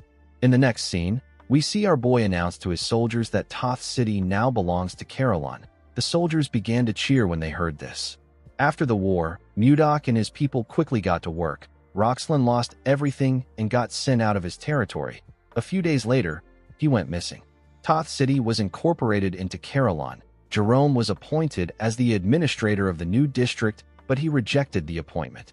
He explained to Mudok that he is already buried in a lot of work. He told him that he will go on strike if he gives him more work. Mudok asked him to tell him who he is supposed to put in charge. The moment he asked this question, Jerome got an idea. He said that he knows the perfect person. Through Jerome's recommendation, Roxlin's former vassal was asked to manage Toth City. Of course, they couldn't completely trust Volmer, so they assigned 2 knights to him to monitor and report his daily movements. After some time passed, the day of the king's birthday arrived. The capital was decorated with different designs. At the entrance of the capital, we see 2 guards on duty. One of them said that he wants to enjoy the festival too. His comrade asked him to suck it up. He told him that they will get a special bonus for taking today's job. While he was talking, the man noticed that a shadow covered him. When he looked up, he saw wyverns coming towards him. His friend told him that it is a monster attack. The man said that he will ring the alarm. Before the man could do anything, someone asked him to wait. The person turned out to be Mudok. Our boy stepped down from Lilith's back. With his new white Michael Jackson drip, Mudok introduced himself as Baron Blizzard. The men remembered him as the magic swordsman that saved the king. Mudok took out his invite and said that he has come to see the king. In the next scene, we are taken to a beautiful ballroom. We see the nobles chatting amongst themselves as they enjoyed some exquisite music. While they were all talking, a man announced that Baron Blizzard is entering the ballroom. The moment he said this, Mudok stepped into the ballroom in his amazing drip. His face and clothes caught everyone's eyes. The noble women were all amazed by how handsome he was. Most of them could not believe that this was the man who saved the king's life. One of them said that he heard that Mudok can use 5th circle magic. Someone walked up to Mudok and welcomed him to the party. This person turned out to be the 2nd princess of the Gaia kingdom. Sylar greeted him in a beautiful dress. She moved closer to him and asked him about how he has been. Mudok told her that things have been fine. He didn't say anything else after saying this. Sylar was surprised to see this. She asked Mudok if he isn't going to ask her about how she has been. Our boy offered her a drink and asked her to take it. He confidently said that his aide told him that it is always ladies first in a party. The princess did not expect this. She didn't know how to react. She gently blushed and drank the wine. She thanked Mudok for the wine. The announcer with a cool mustache announced that Princess Daphne Laird of the Hazen Kingdom and the Honorable Count Anos have arrived. The moment he said this, a tall man and a beautiful blonde woman stepped into the ballroom. The man and the woman were quite beautiful. The nobles were blown away by Princess Daphne's beauty. They said that her beauty remains unchanging. They were also surprised to see Count Anos. They said that the princess and the count make a perfect couple. Mudok took a look at the count. He realized that he had heard about Anos before. Edmund wrote about him in his letter. This man is the one who is known as the Grand Sword Master. Sylar noticed that Mudok was staring at the count. She asked him if he knows him. Our boy could feel that Anos was not from this world. He told the princess that he doesn't know the man. Sylar told him that she has not seen the woman who was with him the last time. Mudok smiled and asked her if she is curious about our girl. Sylar said that she is not. She told him that she is just asking because she doesn't know many people there. Mudok asked her to wait. He said that our girl is someone who naturally loves dramatic entrances. Immediately he said this. The announcer told the people that the main character of the party, King Tomalova, is now entering. The king majestically walked into the ballroom with his daughter and another woman. Sylar was shocked to see this. She couldn't believe that Ishilda was a princess of the Drake Kingdom. While everyone was clapping, the woman asked Mudok if this is the dramatic entrance he is referring to. Ishilda and her father moved to their seats. Before sitting down, Ishilda saw something shocking. She saw Mudok standing next to Sylar. Our boy gently waved at her. Ishilda sat down and glared at the woman. She didn't know why she was there. She heard that the first princess of the Gaia kingdom was the one who was going to be there. She did not like the fact that Sylar was standing next to Mudok. A while later, we see the nobles bow their heads to the king to congratulate him for his 50th birthday. Tomalova thanked everyone for attending his party. He told them that he appreciates their presence. Everyone applauded him. The king raised his hand and asked the nobles to have a wonderful time. Ishilda turned to her father and told him that she is curious to see the kind of gifts he will receive for this birthday. She said that she is really looking forward to it. Tomalova smiled when he heard this. He told his daughter that they will start right away. Duke Icarus stepped forward and presented a small box to the king. The announcer told the king that this box is a gift from the duke. When Tomalova opened the box, he saw a ring inside. It was a gold ring with a blue crystal on it. With a smile on his face, the duke informed Tomalova that the ring will protect him from now on. He explained to him that the ring can nullify all offensive magic of the fourth circle and below. The king and the people were shocked to hear this. They realized that this was an artifact. They couldn't believe that such valuable things still existed. Mudok didn't know what an artifact was. Sylar explained to him that it is an object with magic in it. She said that it is a very valuable item in this present age where there are no mages of the ninth circle or higher. The value of an artifact with high nullification magic on it is immeasurable. The king thanked Duke Icarus for his valuable gift. The duke congratulated the king on his birthday again. He turned around and slowly walked away. The nobles in the ballroom were amazed by the duke. They couldn't believe that he brought something so valuable for the king. Some of them wondered if there was any gift that could even surpass that of Duke Icarus. After the duke presented his gift, other nobles presented their expensive gifts to Tomalova, but they were all overshadowed by the duke's gift. The last noble to present a gift was Mudok. Our boy placed a box in front of the king and knelt before him. He asked Tomalova if he has been well. The king told him that he is relieved to see that he is healthy. Mudok told him that it is all thanks to his grace. The announcer opened the box to show the king what Mudok brought. The king took out a long leather material from the box. Our boy told Tomalova that he brought the leather of an ice ogre that he personally hunted. The king smiled when he heard this. He asked our boy if he is talking about the savage monster that lives in the northern lands.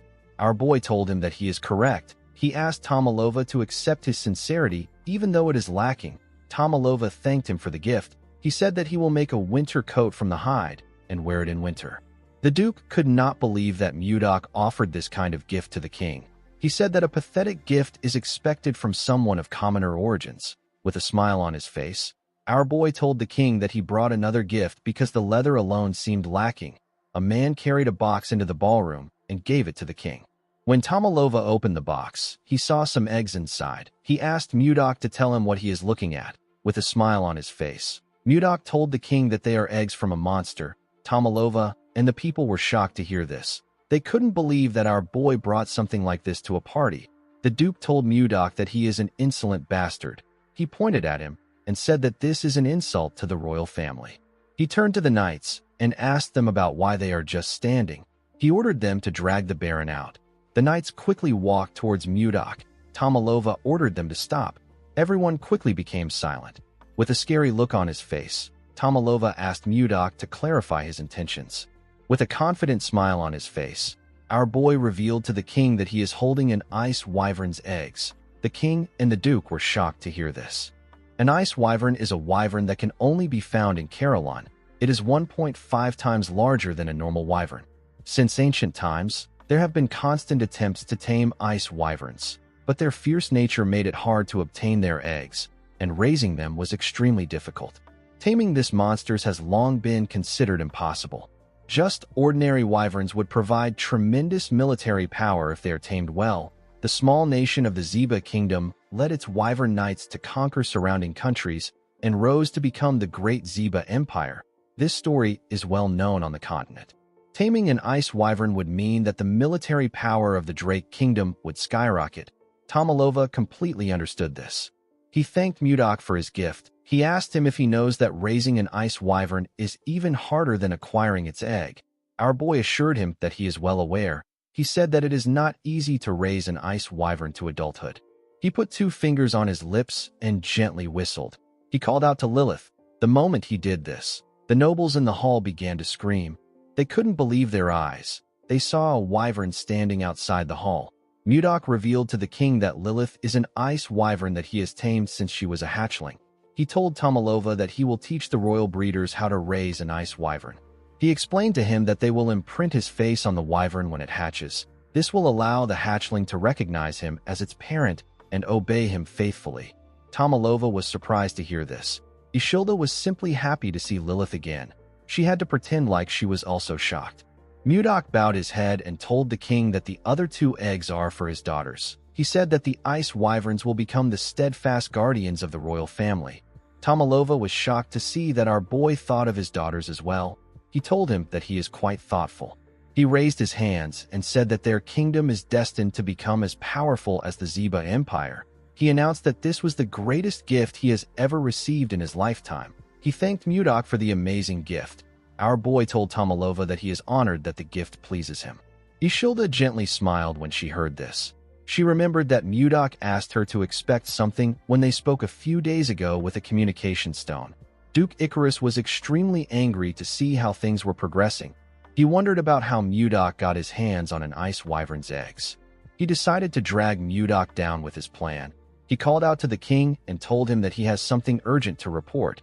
He moved close to the king and asked him if he knows that Mudok sent troops into Viscount Roxland's territory 2 days ago. Tomalova was surprised to hear this. He asked the Duke to tell him why the Baron would send his forces into Toth.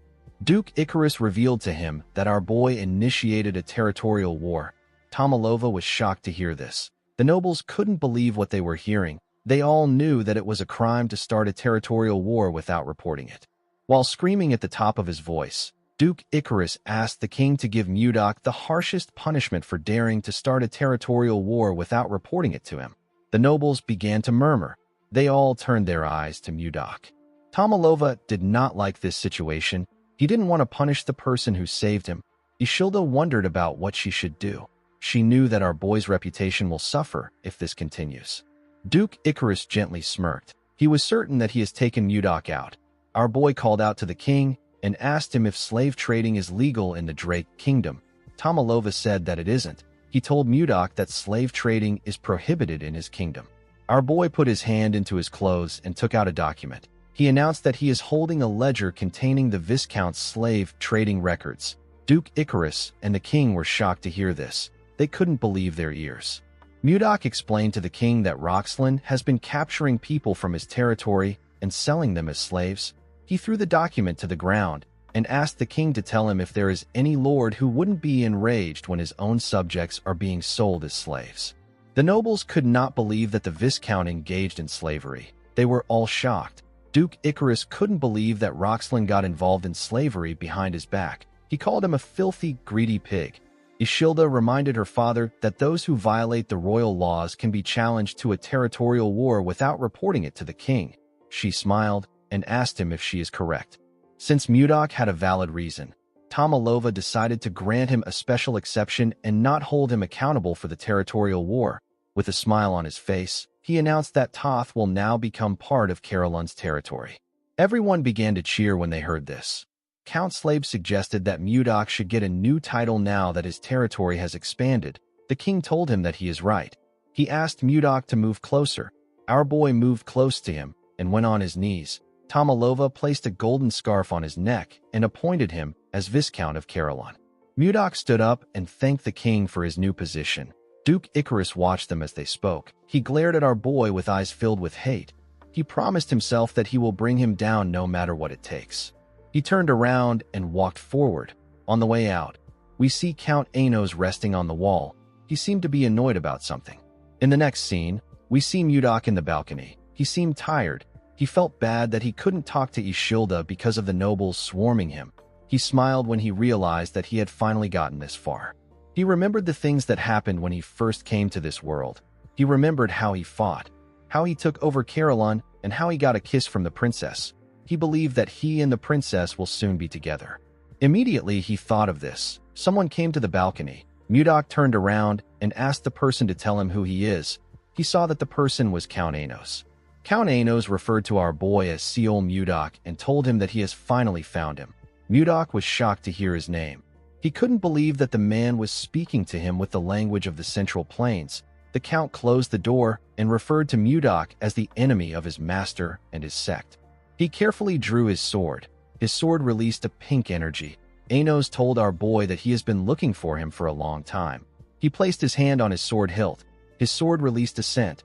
Mudok immediately knew that this was the plum blossom fragrance.